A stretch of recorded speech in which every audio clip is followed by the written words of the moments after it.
Hello everyone, this is तनु टिप्टान और आज हम बात करेंगे हमारे नेक्स्ट चैप्टर के बारे में, जिसके अंदर हम बात करने वाले हैं प्रोस्पेक्टस को। राइट।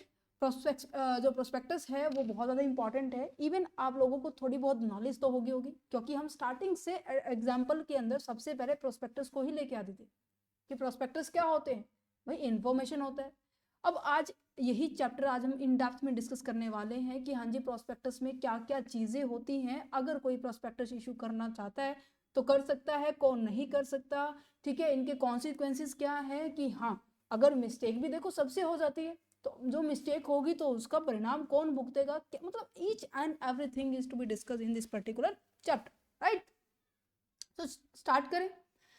देखो यहाँ पर, देखिए मैं आपका एग्जाम्पल ले रहा हूँ। यहाँ पर सभी बच्चे हैं अभी। फॉर एग्जाम्पल सभी बच्चों ने क्या किया है, अपनी ग्रेजुएशन को कंप्लीट किया है। सभी बच्चों ने बीकॉम, जो भी बच्चे बीकॉम के अंदर है, ठीक है, जो भी है, जैसे बीबीए के अंदर है, इन्होंने अपनी ग्रेजुएशन क्या है, यूजी क्या है, कंप्लीट कर ली है। ओके जी।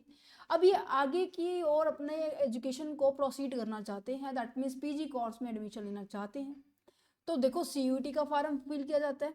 राइट। तो यहाँ पर देखो आप डिफरेंट डिफरेंट यूनिवर्सिटीज को देखेंगे कि हाँ जी, किस यूनिवर्सिटी के अंदर मेरा कोर्स है। अच्छा, कोर्स मैंने कहा मेरी 5 यूनिवर्सिटीज के अंदर है, तो मेरे को क्या करना पड़ेगा, इनके रिगार्डिंग सारी इन डिटेल लेनी पड़ेगी या नहीं लेनी पड़ेगी, कि यहाँ पे फैकल्टी कैसी है, यहाँ पे इंफ्रास्ट्रक्चर कैसा है, यहाँ पे किस तरीके से क्या इंटर्नशिप होती है या नहीं होती है, क्या हाइपोथेसिस होगी, जैसे टेस्ट प्रिपेयर की जाती है, फाइलें तैयार की जाती है, खुद ये मैनुअली खुद तैयार की जाती है, फिर ऐसी कुछ फॉर्मेलिटीज होती है। तो आप क्या करेंगे, सभी की सभी यूनिवर्सिटीज़ की ये डिटेल लेंगे या नहीं लेंगे। सिंपल सी बात है, आपके करियर की बात है, तो आप इन सभी इंफॉर्मेशन को लेंगे। अब बात आ जाती है, जब आप इंफॉर्मेशन को ले रहे हो, भाई कहाँ से ले रहे हो।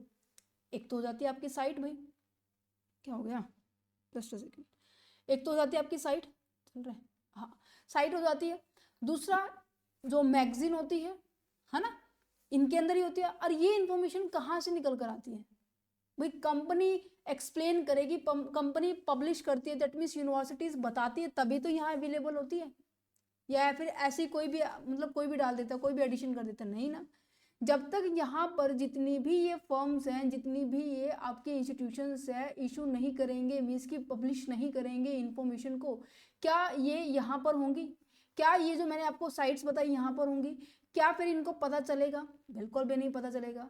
तो क्या करती है कंपनी, अपने बारे में डिटेल इंफॉर्मेशन क्या करना, इंफॉर्मेशन प्रोवाइड करना, जिससे ज़्यादा से ज़्यादा कैंडिडेट हमारी यूनिवर्सिटीज़ के अंदर एनरोल करे, वो क्या करेंगे, एक्सप्लेन करेंगे। और वो उस डिटेल को एक्सप्लेन करना, दैट मीन्स उसे क्या बोला जाता है, प्रमोशन करना भी कहते हैं। राइट। और जहां जिस डॉक्यूमेंट में ये सारी की सारी डिटेल होती है, उसे क्या बोला जाता है, प्रॉस्पेक्टस बोला जाता है। क्लियर, समझ में आया। मीन्स की कंपनी की इन डेप्थ डिटेल कहीं पर आपको नजर आ रही है, दैट मीन्स उसके अंदर आपको हर इंफॉर्मेशन मिलेगी। देखो कंपनी के बारे में तो मिलेगी मिलेगी, कंपनी के डॉक्यूमेंट जो है, मेमोरेंडम में क्या लिखा हुआ है, कि मीन्स कि आपका जो मेन ऑब्जेक्टिव है वो क्या रहने वाला है, यस या नो। क्योंकि हमने डिस्कस ऑलरेडी किया हुआ है मेमोरेंडम ऑफ एसोसिएशन के अंदर कि हाँ जी, कंपनी का अंदर क्या मोटिव होता है, पढ़ा हुआ है कि कंपनी की जो बाउंड्री होती है वो हमारी क्या कितनी है, किस एरिया में काम कर रही है। कंपनी का जो एओए है, that means article of association है, वो उसका क्या मोटिव हो, किस तरीके से इंटरनली आपको वर्किंग करने में हेल्प करता है। दैट मीन्स आपके जो इंटरनल क्या होते हैं, रूल्स होते हैं, उनके बारे में बात की जा रही है एओ के अंदर। और अगर किसी के साथ आपने कॉन्ट्रैक्ट किया है, किसके साथ, किसी के भी साथ भी हो सकता है, सप्लायर हो सकता है, कोई किसी ने फंड रेज करवाया, तो ये सारी की डिटेल होती है नहीं होती है। कंपनी की आपकी मतलब मेंबर्स के रिगार्डिंग कितने भाई मेंबर हैं, ठीक है, ये सारे के सारे जो अभी तक हम करते आ रहे हैं, इन दोनों के कंटेंट में भी हमने पढ़ा, सब्जेक्ट मैटर में भी पढ़ा, कहीं ना कहीं वो सभी के सभी टॉपिक थोड़े सा रिपीट होंगे, बट हाँ थोड़ा सा डिफरेंस है। तो प्रोस्पेक्टस क्या है कि कंपनी के बारे में डिटेल इंफॉर्मेशन देना। भाई क्यों दे रही है, पहले ये तो बताओ मैम, हमें ये तो पता चल गया। अब देखो जिस तरीके से तुम इंटरेस्टेड हो इस पर्टिकुलर यूनिवर्सिटी के अंदर अपना एडमिशन एनरोल करने के लिए, इसी तरीके से कंपनी को फंड्स की रिक्वायरमेंट होती है बच्चों। किसकी रिक्वायरमेंट होती है? फंड्स की रिक्वायरमेंट होती है। और जब आपकी दो तरह की कंपनी होती है, और बात की जाए तो अगर पब्लिक कंपनी को ये पूरा राइट होता है कि जब भी उसे फंड की रिक्वायरमेंट होती है तो वो क्या कर सकती है, जनरल पब्लिक के पास अनाउंसमेंट कर सकती है कि हाँ जी हमारी कंपनी के शेयर्स क्या हो रहे हैं, मार्केट में लॉन्च हो रहे हैं, सो अगर जो भी पर्सन इंटरेस्टेड है हमारे यहाँ पर पैसा लगा दो। और भाई इनका भी पैसा बहुत इंपॉर्टेंट है, ये भी ऐसे नहीं लगाते जैसे आप भी अपने ईयर्स को वेस्ट नहीं करोगे, अपने पैसे को वेस्ट नहीं करोगे। सेम इस तरीके से ये इन्वेस्टर्स भी कुछ ऐसे होते हैं, पूरी छानबीन करेंगे भाई।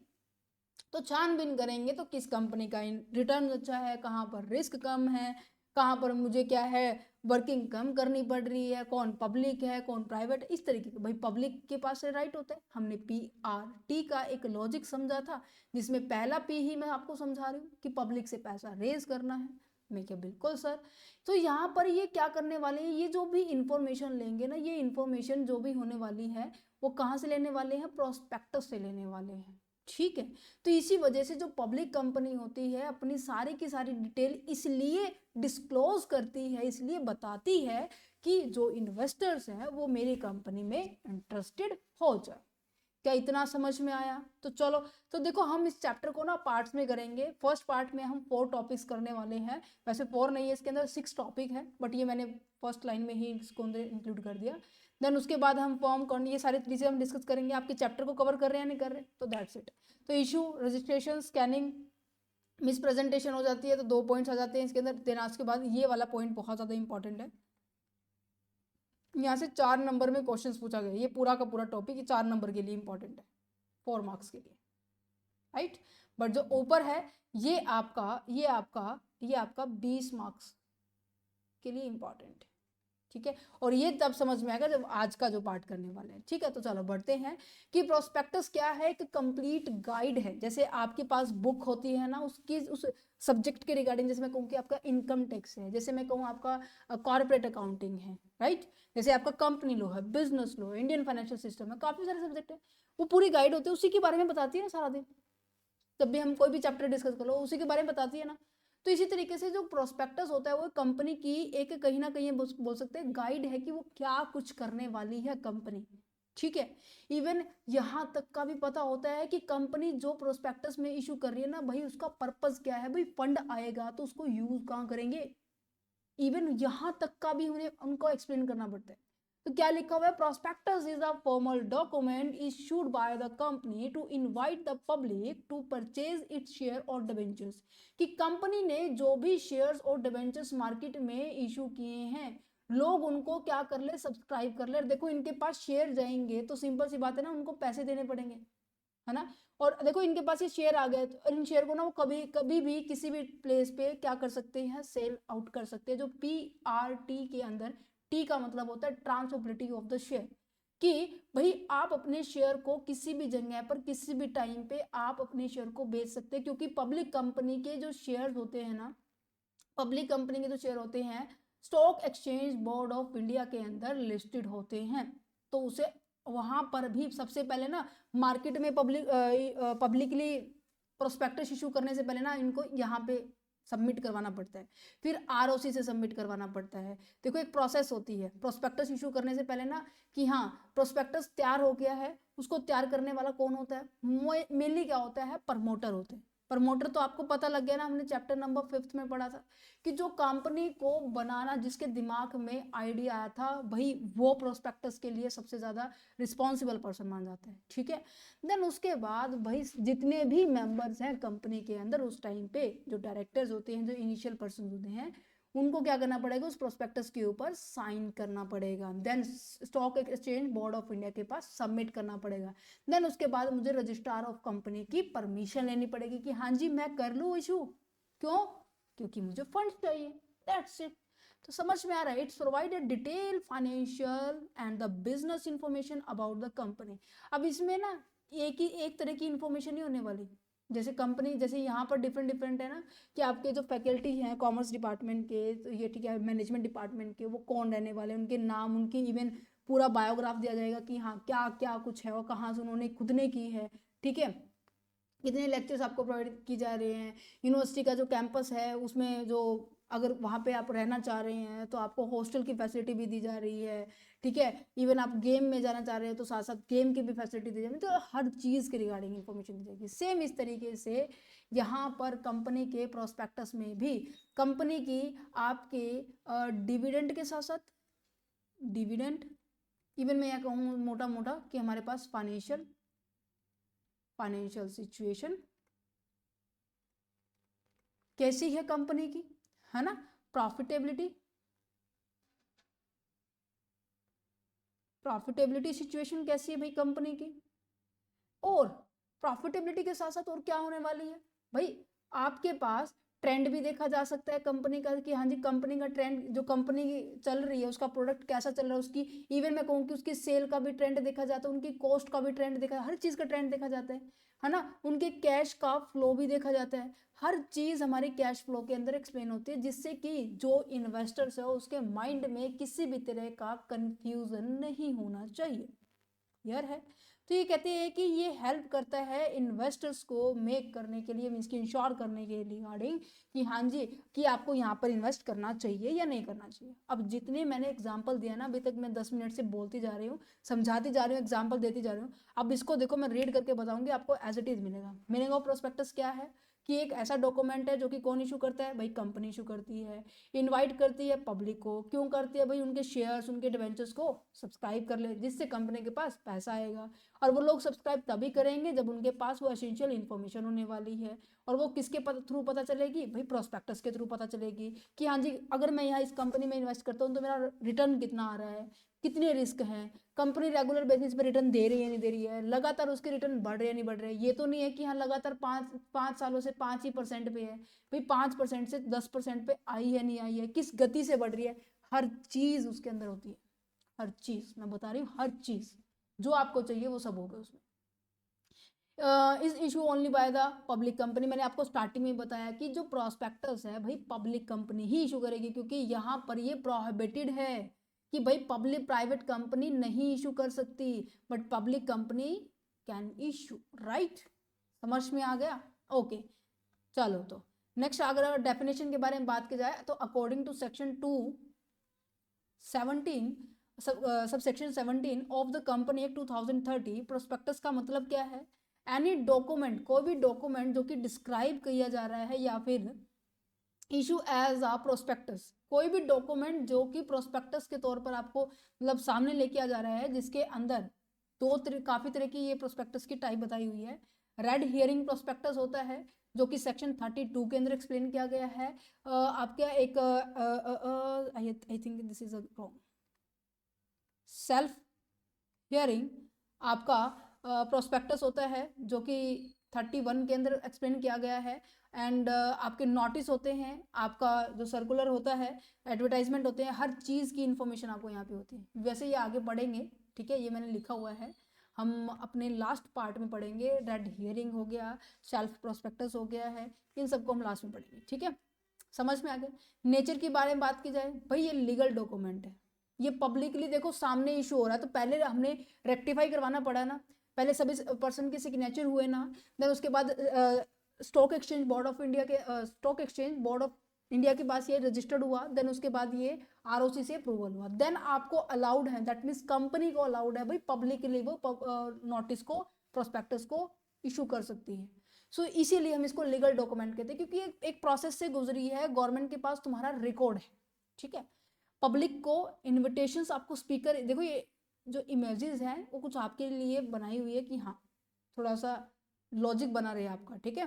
ये जनरल पब्लिक को बुलाती है, अब देखो जो आपके सामने इंफॉर्मेशन है वही दूसरों के सामने होगी, वही तीसरों के सामने होगी, ऐसा ही होगा या फिर ऐसा ही कुछ चेंज हो रही है, नहीं है भाई। पब्लिक को इनविटेशन दिया जा रहा है, जिसके कारण जो भी आपको नजर आ रहा है, जो भी इंफॉर्मेशन डिस्क्लोजर हो रही है, वो सारी की सारी एज इट इज है जो कंपनी में है। ये नहीं है कि मतलब माल प्रैक्टिसेस की गई है, दैट मीन्स हेरा फेरी की, ऐसा कुछ नहीं।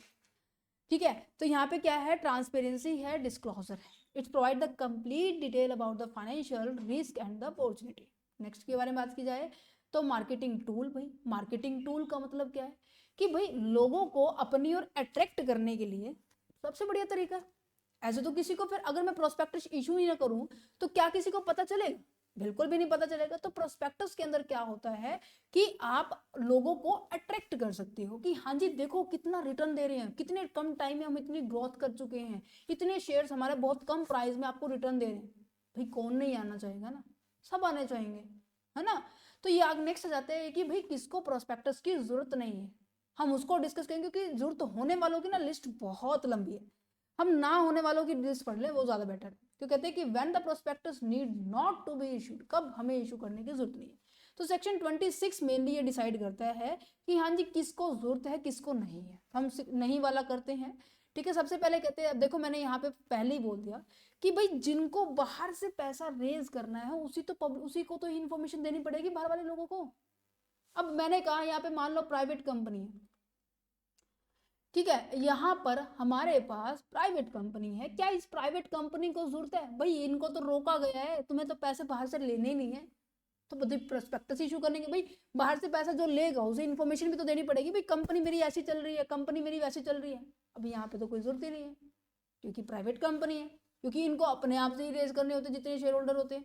कहते ठीक है सर, अगर मैंने कहा मैंने राइट शेयर इशू किए हैं तो राइट शेयर का पहले ये बताऊं मतलब पता है या फिर मैं बताऊं तुम्हें, जल्दी से बताओ, मतलब पता है या मैं तुम्हें बताऊं, बोनस शेयर हो गया, राइट शेयर हो गया है, या फिर मैं कहूँ कि अभी आपको प्राइवेट कंपनी का भी पता चल गया है, इनका प्राइवेट का तो पता चल गया, चलो ठीक है।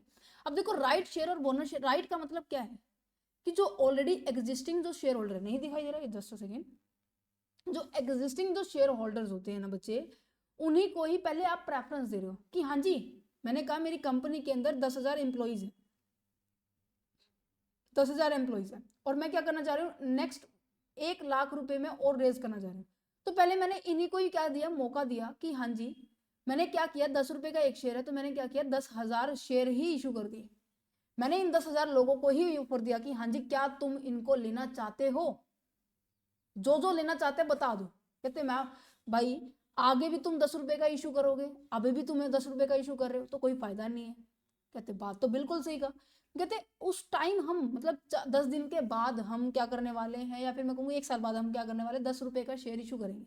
बट अगर आज तुम इसको होल्ड करोगे ना तो मैं आपको नेक्स्ट आने वाले टाइम में मैं 8 रुपए का दूंगा। तो कहने का मतलब राइट शेयर का मतलब क्या है कि आपको एग्जिस्टिंग शेयर होल्डर को क्या दिया जाता है, ये राइट दिया जाता है कि अगर आप पहले ही उसको बुक करेंगे तो आपको इन फ्यूचर में डिस्काउंटेड प्राइस पे ये शेयर क्या है आप ले सकते हैं। तो राइट शेयर कुछ नहीं है बच्चों, बिल्कुल इजी सा है।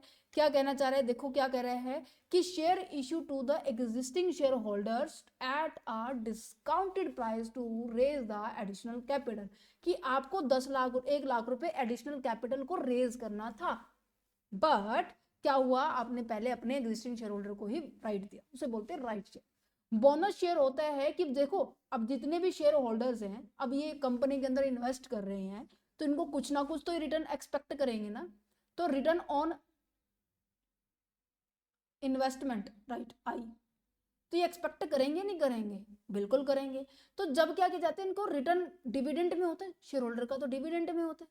अब कंपनी कह रही भाई हम तो डिविडेंड नहीं देने वाले, तो क्या दोगे भाई, हम कहते हैं कि हम तुम्हें शेयर देंगे और जिसका नाम है बोनस, मींस की ऐसे शेयर जिसको हमने फ्री ऑफ कॉस्ट इशू किया है, ऐसे शेयर्स को हम बोनस शेयर कहते हैं। अभी आप ही बताओ जो कंपनी के ऑलरेडी मेंबर्स हैं क्या उनको कंपनी की इंफॉर्मेशन बताने की जरूरत है या नहीं है, क्योंकि भाई वो मेंबर उनको कंपनी के बारे में पता होगा, है ना। तो इसी वजह से प्राइवेट कंपनी हो गई है, इसको तो बिल्कुल भी जरूरत नहीं है क्योंकि वो पब्लिक से पैसा रेज ही नहीं करती है। राइट शेयर आपको समझ में आ गया होगा, तो यहाँ पर भी जरूरत नहीं है। बोनस शेयर आपको समझ में आ गया होगा, भाई एग्जिस्टिंग शेयर होल्डर को ही दिया जा रहा है बट फ्री ऑफ कॉस्ट है, फ्री शेयर है, right. Placement with the selected investors है, मीन्स कि अगर मैंने सेलेक्ट किया हुआ है कि भाई मेरे को ना इस पर्सन से बेचनी, ठीक है, मैंने क्या किया मैंने एक तो इसको उठा लिया, भाई नेक्स्ट जो 1 लाख रुपए ना यहाँ से रेज करने, मैंने एक इसको उठा लिया एक इसको उठा लिया, मैंने ऐसे कर करके ना केवल 5,000 व्यक्ति उठाया और उनको बोला कि हाँ जी 2-2 हजार 2 शेयर होल्ड कर लो, हो जाएंगे 10,000 शेयर। मैंने खुद ने सिलेक्ट किए हुए हैं भाई, तो क्या ऐसा है कि मुझे उसको इन्फॉर्मेशन देने की जरूरत है? नहीं है भाई। तो ये ऐसे इंस्टीट्यूशंस कौन होते हैं, मोस्ट ऑफ ये क्या होते हैं, ब्रोकर्स होते हैं, ठीक है, जो आपको हेल्प करते हैं आपके शेयर को बिकने में। या फिर आपने क्या किया है, ई शॉप्स आपने इशू किए हुए हैं, इनके लिए भी आपको प्रोस्पेक्टस इशू करने की रिक्वायरमेंट नहीं होती। उम्मीद करेंगे वाला पॉइंट भी आ गया होगा समझ में। नेक्स्ट जाते हैं form and content of the prospectus. क्या कहना चाह रहे हैं फॉर्म एंड कंटेंट के ऊपर, कि जो आपका प्रोस्पेक्टस होता है ना उसमें क्या क्या होगा, ये मैं आपको बता चुकी हूँ कि भाई कंपनी की इन्फॉर्मेशन होगी, कंपनी की कैपिटल स्ट्रक्चर होगी। कैपिटल स्ट्रक्चर मतलब कि कितने आपके पास इक्विटी रहने वाले हैं और कितना आपने बाहर से पैसा लगाया है, डेट रहने वाला है।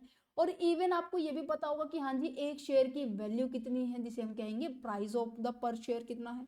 क्या समझ में आ रहा है? ऑब्जेक्टिव क्या है भाई, क्यों इशू करना चाहते हो आप अपने शेयर को, भाई आपकी फाइनेंशियल स्टेटमेंट क्या है, कितना रिस्क लेना पड़ेगा, एप्लीकेशन क्या प्रोसेस रहने वाली है, क्या आपने बोर्ड ऑफ डायरेक्टर से अप्रूवल ली है नहीं ली, समझ में आ रहा है नहीं आ रहा। अब अगर ये क्वेश्चन 7 नंबर में आता है तो आपको ये तो लिखने ही लिखने, ये मेन पॉइंट है जो आपको याद रखने हमेशा। बट हाँ साथ में मैंने आपको लिए देखो सारी डिटेल लिखी हुई है, सारी इमेजेस भी लिखी हुई है, तो इस वजह से आई होप आप लोगों को बहुत ज़्यादा हेल्प करेगा ये, ठीक है। आप ये रीड करना बहुत ईजी है, ठीक है। गोल्डन रूल्स क्या होने चाहिए भाई, जब हम मैं प्रोस्पेक्टस इशू करूँ, फॉर एग्जांपल जब मैं कोई अनाउंसमेंट करती हूँ कि हाँ जी आज हमारा ये जो कोर्स है लॉन्च हो रहा है, क्या मैं ऐसे ही आंख बंद करके बिना सोचे समझे मैं एम ही कर देती हूँ? नहीं ना। उसको लॉन्च करने से पहले मुझे क्या करना होता है, प्रॉपर एनालिसिस करनी होती है। इवन मुझे मेरी कंपनी के रूल रेगुलेशंस को फॉलो करना होता है कि मैं मेरा ऑब्जेक्टिव जो मैं अनाउंसमेंट कर रही हूँ और जो कंपनी का मोटिव है वो मैच होना चाहिए। ये नहीं है कि मेरी तिकड़मबाजी अलग चल रही है, उनकी तिकड़मबाजी अलग चल रही है, ऐसा नहीं होता। समझ पा रहे हैं? तो गोल्डन रूल क्या है, जब मैं प्रोस्पेक्टस को इशू कर रही हूँ सबसे पहला गोल्डन रूल यही है कि जितनी भी स्टेटमेंट्स है प्रोस्पेक्टस के अंदर वो सारी की सारी सही होनी चाहिए भाई, एक्यूरेट होनी चाहिए, वो किसी में भी गलती नहीं होनी चाहिए। अगर एक लाइन में बोला जाए ना तो ये मतलब है पूरी इसके गोल्डन रूल का, कि अब देखो जितने भी पर्सन है उस कंपनी में इन्वेस्ट कर रहे हैं पैसा, वो एक ट्रस्ट के बेस पे कर रहे हैं ना भाई। अब उस इंफॉर्मेशन में ही गड़बड़ है तो उनकी एनालिसिस भी गड़बड़ हुई, तो उन्होंने जिस पर्पस के लिए पैसा लगाया था तो वो भी गड़बड़ में गई। तो इसीलिए गोल्डन रूल ये कहता है भाई कि जो भी इंफॉर्मेशन आप शेयर कर रहे हैं, प्रोस्पेक्टस शेयर कर रहे हैं, वो ट्रू होनी चाहिए, वो एक्यूरेट होनी चाहिए, उसमें किसी भी तरह की गलती नहीं होनी चाहिए। बच्चों समझ में आया? कहते बिल्कुल समझ में आया। नेक्स्ट देखिए क्या लिखा हुआ, the prospectus must be an honest statement. क्या मैंने आपको बोला कि मोटा मोटा तौर पे यही है, बट इसको लिखने का भी तो पड़ेगा ना भाई। अगर 4 5 6 नंबर जैसा भी आ जाए तो सबसे पहले प्रोस्पेक्टस का मतलब लिखेंगे, फिर डेफिनेशन लिखेंगे, देन इसके ऊपर आ जाना भाई, ठीक है। ये एग्जाम्पल दे देना और बोलो। सबसे बड़ी जो तुम्हारी प्रॉब्लम होती है ना कि मैम लिखे कैसे, तुम्हारी सोल्यूशन का जो प्रॉब्लम का जो सोल्यूशन है ना इस पीडीएफ में सारा का सारा। तो देखो क्या लिखा होता है, prospectus must be honest statement होनी चाहिए जिसके अंदर कंपनी की जो प्रोफाइल है ना वो इस तरीके से मतलब कि अनक्लियर, मतलब गलत फलत ऐसे मतलब उलझी हुई नहीं नजर आनी चाहिए, ठीक है, बिल्कुल स्पष्ट होनी चाहिए। every company aspect of the contract of the company shall be clarified होनी चाहिए। यस बिल्कुल, जितने भी इंपॉर्टेंट जो आस्पेक्ट है, जितने भी इंपॉर्टेंट कॉन्ट्रैक्ट हैं वो सारे के सारे क्लियरली मेंशन होने चाहिए। Section 26 of the company act ने ये बोला है कि हमें सबसे पहले प्रोस्पेक्टस इशू करने से पहले हमें कंफर्म भी करना होगा, राइट। और जैसे डायरेक्टर की अपॉइंटमेंट, ऑडिटर की अपॉइंटमेंट, कमेटी जो अपॉइंट करनी है, जनरल मीटिंग कितनी करनी है, ये सारी की सारी ना जो रूल रेगुलेशन बनाया ना वो आपको फॉलो करना पड़ेगा। चाहे किसी की भी अपॉइंटमेंट के बारे में बात की जा रही है, मैंने यहाँ पे एक ही पॉइंट बोला, ठीक है, directors must be keep in mind, हमारे माइंड में रूल्स होने चाहिए। Condition on the civil liabilities as laid down as per the act must be strictly adhered to. अगर किसी तरीके से गलती हो जाती है तो उसके लिए जो भी आपके ऊपर लाइबिलिटी बनती है आपको वो फॉलो करनी पड़ेगी। अगर किसी आपकी वजह से किसी को नुकसान पहुंचा है, फिनेंस के रिगार्डिंग नुकसान पहुंचा है, तो आपको उसको फिनेंस देना पड़ेगा। मीन्स कि जैसा भी आप क्राइटेरिया रहता है आपको वो फॉलो करना पड़ेगा। क्या समझ में आया? समझ में आया? ये देखो यहाँ पर ये पॉइंट हो गया है क्लियर कि मीनिंग, डेफिनेशन एंड नेचर ये सभी हो गए क्लियर, और किसको नीड नहीं थी, form and content and rule, golden rules. समझ में आ गया? तो चलिए फिर आगे बढ़ते हैं हमारे पार्ट नंबर 2 पर। क्या कहता है भाई, इशू एंड रजिस्ट्रेशन और द लीगल रिक्वायरमेंट क्या है कि हाँ जी मुझे प्रोस्पेक्टस क्या करना पड़ेगा, यहाँ पर जब मैं इशू कर रही हूँ तो क्या क्या मुझे प्रोसेस फॉलो करनी पड़ेगी, क्या क्या लीगल फॉर्मेलिटीज मुझे फॉलो करनी पड़ेगी। फिर उसकी स्कैनिंग भी होगी, मीन्स कि भाई ये सही है या नहीं है। स्कैनिंग का मतलब क्या होता है, जैसे कि आप कोई भी फॉर्म फिल करते हैं या फिर आप इवन आप शादी में जाते हैं ना, तो आप ड्रेस भी डालते हैं, आप अपने आप को देखने के लिए जाते हैं ना उस मिरर के अंदर कि हाँ बिल्कुल परफेक्ट लग रहा है और नहीं लग रहा, मेरे बाल ठीक है, मेरे ये ठीक है, मेरा मतलब हर चीज़ परफेक्टली देखते हो नहीं देखते हो, इसे बोलते हैं स्कैनिंग। इसी तरीके से कंपनी अपने प्रोस्पेक्टस को जब इशू करती है तो उसे भी स्कैनिंग करने की जरूरत है, कहीं कहीं मिस्टेक तो नहीं हो जाए, हैं? बाहर आने के बाद कंपनी की रेपुटेशन डाउन हो गई तो, इसमें कुछ गलती हुई तो, राइट? और समझ में आ रहा है? तो स्कैनिंग ऑफ द प्रोस्पेक्टस का मतलब क्या है कि आप उसको छानबीन कर रहे हो, ठीक है। नेक्स्ट उसके बाद आ जाता है कि अगर मिस्टेक मिली पब्लिश होने के बाद तो भाई परिणाम भुगतने के लिए तैयार हो जाओ। वो देखना है हमें आज तीनों चारों टॉपिक के, फटाफट देखते हैं। देखो ओके, देखिए यहाँ पे क्या लिखा हुआ है। सबसे पहले इशू आफ्टर इनकॉर्पोरेशन। इनकॉर्पोरेशन देखो मैंने आपको ना लेसन आपके आई थिंक लेसन 6 था। ये देखो आपका 5th चैप्टर के अंदर 6th में था, फॉर्मेशन ऑफ द कंपनी के अंदर हमने ये जो चार्ट अभी आई थिंक आप सबको याद है, याद है? इनकॉर्पोरेशन पहले होता है, फिर हम कैपिटल रेज करते हैं, फिर कमेंसमेंट करते हैं। इनकॉर्पोरेशन पहले होता है, कैपिटल रेज बाद में करते हैं। फोकस करो इस बात पे जो मैं बोल रही हूँ, राइट? तो यहाँ पे यही तो बात की जा रही है कि आफ्टर द इनकॉर्पोरेशन, इनकॉर्पोरेशन के बाद और रजिस्ट्रेशन करेंगे फिर हमारे पास किसके लिए, प्रोस्पेक्टस के लिए, फिर हम कैपिटल रेज करने जाएंगे। समझ में आया? तो चलो पढ़ते हैं। As a rule the prospectus of the company can only be issue after the incorporation. भाई जब तक इनकॉर्पोरेशन नहीं हो जाता ना तब तक आप प्रोस्पेक्टस की प्रोसेस को स्टार्ट ही नहीं कर सकते। मैम ऐसा क्यों? भाई जब तक इनकॉर्पोरेशन नहीं होगा दैट मीन्स आपका जो नाम है आरओसी के पास लिखा नहीं जाएगा, मीन्स की रजिस्ट्रार ऑफ कंपनी के पास लिखा ही नहीं जाएगा कि हाँ जी फलाना फलाना कंपनी कोई आने वाली है। उसकी जब तक आपकी ये नोटिस आप नेक्स्ट पॉइंट पे नहीं भेज देते, क्या आप लोगों से पैसा रेज कर देंगे? और वो भी पब्लिक कंपनी के बारे में जिसको कंट्रोल रेगुलरली जो कौन कर रहा है, गवर्नमेंट कर रही है। How it is possible? हमें करना पड़ेगा। हमें इनकॉर्पोरेशन मतलब अपने उसको सेट पहले करना पड़ेगा, देन उसके बाद हम लोगों को इनवाइट करेंगे, ठीक है। सो देखो ये क्या कह रहा है कि प्रोस्पेक्टस इशू बाय और on the behalf of the company. क्योंकि प्रोस्पेक्टस का मतलब क्या होता है बच्चे कि आप लोगों के साथ कॉन्ट्रैक्ट कर रहे हैं। हाँ जी, हाँ आपका पैसा अब ये हमारा हो गया, हम इसको यूज करेंगे जिस पर्पज के लिए हमने लिया है, और जो हमारी कंपनी के शेयर थे ये आपका हो गया, मीन्स कि कॉन्ट्रैक्ट हो गया है। हो गया है नहीं हो गया है? और कंपनी कॉन्ट्रैक्ट में तभी आ सकती है जब वो क्या हो जाए, सेटअप में आ जाए, मीन्स कि अब किसी पर्टिकुलर एक्ट में आ जाए। ये हमने प्रमोटर वाले पॉइंट में ही पढ़ा था कि प्रमोटर की लीगल पोजीशन क्या है। यहाँ पर भी हमने बहुत अच्छे से डिस्कस किया था कि कंपनी जब इनकॉर्पोरेटेड में आती है ना तभी किसी के साथ कॉन्ट्रैक्ट में जा सकती है। दैट्स अ रीजन कि जो प्रोस्पेक्टस है वो इशू तभी होगा जब हमारी कंपनी क्या हो जाएगी, इनकॉर्पोरेशन में आ जाएगी। और in relation to there is intent the company shall be dated and that day shall be taken as the date of the publications of the prospectus। जिस दिन मतलब जैसे भी हमारे पास इनकॉर्पोरेशन हो जाती है उससे नेक्स्ट डे हम अपने प्रोस्पेक्टस के रिगार्डिंग प्रोसेस करना शुरू कर सकते हैं, ठीक है। रजिस्ट्रेशन फॉर आवर प्रोस्पेक्टस, भाई अब मेरे प्रोस्पेक्टस को मुझे रजिस्टर्ड करने के लिए क्या करना पड़ेगा? आरओसी के पास ही रजिस्टर करना है, सैबी के पास रजिस्टर करवाना है। अब उससे पहले आपको तैयार करना पड़ेगा और तैयार करने के बाद सबके साइन करवाने पड़ेंगे, नहीं करवाने पड़ेंगे।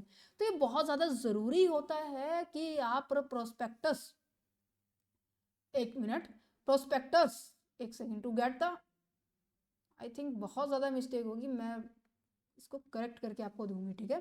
Prospectus registered with the registrar of the company before it issue to the public. Public के पास इशू करने से पहले जरूरी है कि हम अपने प्रोस्पेक्टस को, मैं यहाँ पे ऐसे करती हूँ स्टार लगा लेती हूँ जिससे मुझे रिकॉल रह जाएगा कि हाँ जी यहाँ मिस्टेक हुई थी।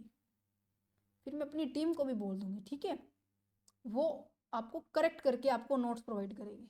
यहाँ भी मिस्टेक हुई थी हाँ बस अभी तक यही दो ही कि इन्होंने सेक्शंस के बीच में ये कॉलम नहीं लगाया था। ओके, तो यहाँ पे सबसे पहले देखिए क्या लिखा गया है, सबसे पहले लिखा गया है कंपनी ऑफ द प्रोस्पेक्टस। क्यों? अब मैंने आपको बोला ना कि सबसे पहले जितने भी मेंबर्स होंगे उनके सबके साइन होंगे, कहते बिल्कुल होंगे। तो आपकी प्रोस्पेक्टस की कॉपी लेनी पड़ेगी और उसके साइन, उसके ऊपर सभी व्यक्तियों के साइन होने वाले, जो आपके इनिशियली जो कंपनी के अंदर जो मेंबर्स हैं ना, जो मेन टॉप मैनेजर्स हैं, उनके सबके साइन होने वाले। ठीक है, समझ में आ रहा है? क्योंकि वो पब्लिक में इशू होने से पहले ना आपको ज़रूरी है उन, मतलब कि जो प्रोस्पेक्टस इशू करेंगे आप पब्लिक के पास, ज़रूरी है कि पहले उनके साइन होने चाहिए, फिर वो सबमिटेड भी होगा। ठीक है, the document must be attach thereon. कौन कौन से डॉक्यूमेंट आपको ज़रूरी है अटैच करने के लिए, ये इंपॉर्टेंट है। देखिए सबसे पहले आपको क्या करना पड़ेगा, कंसेंट लेनी पड़ेगी। कंसेंट का मतलब क्या होता है, सहमति लेनी पड़ेगी। भाई किसकी लोगे सहमति? एक्सपर्ट की ना, जो कंपनी के अंदर है फिलहाल अभी।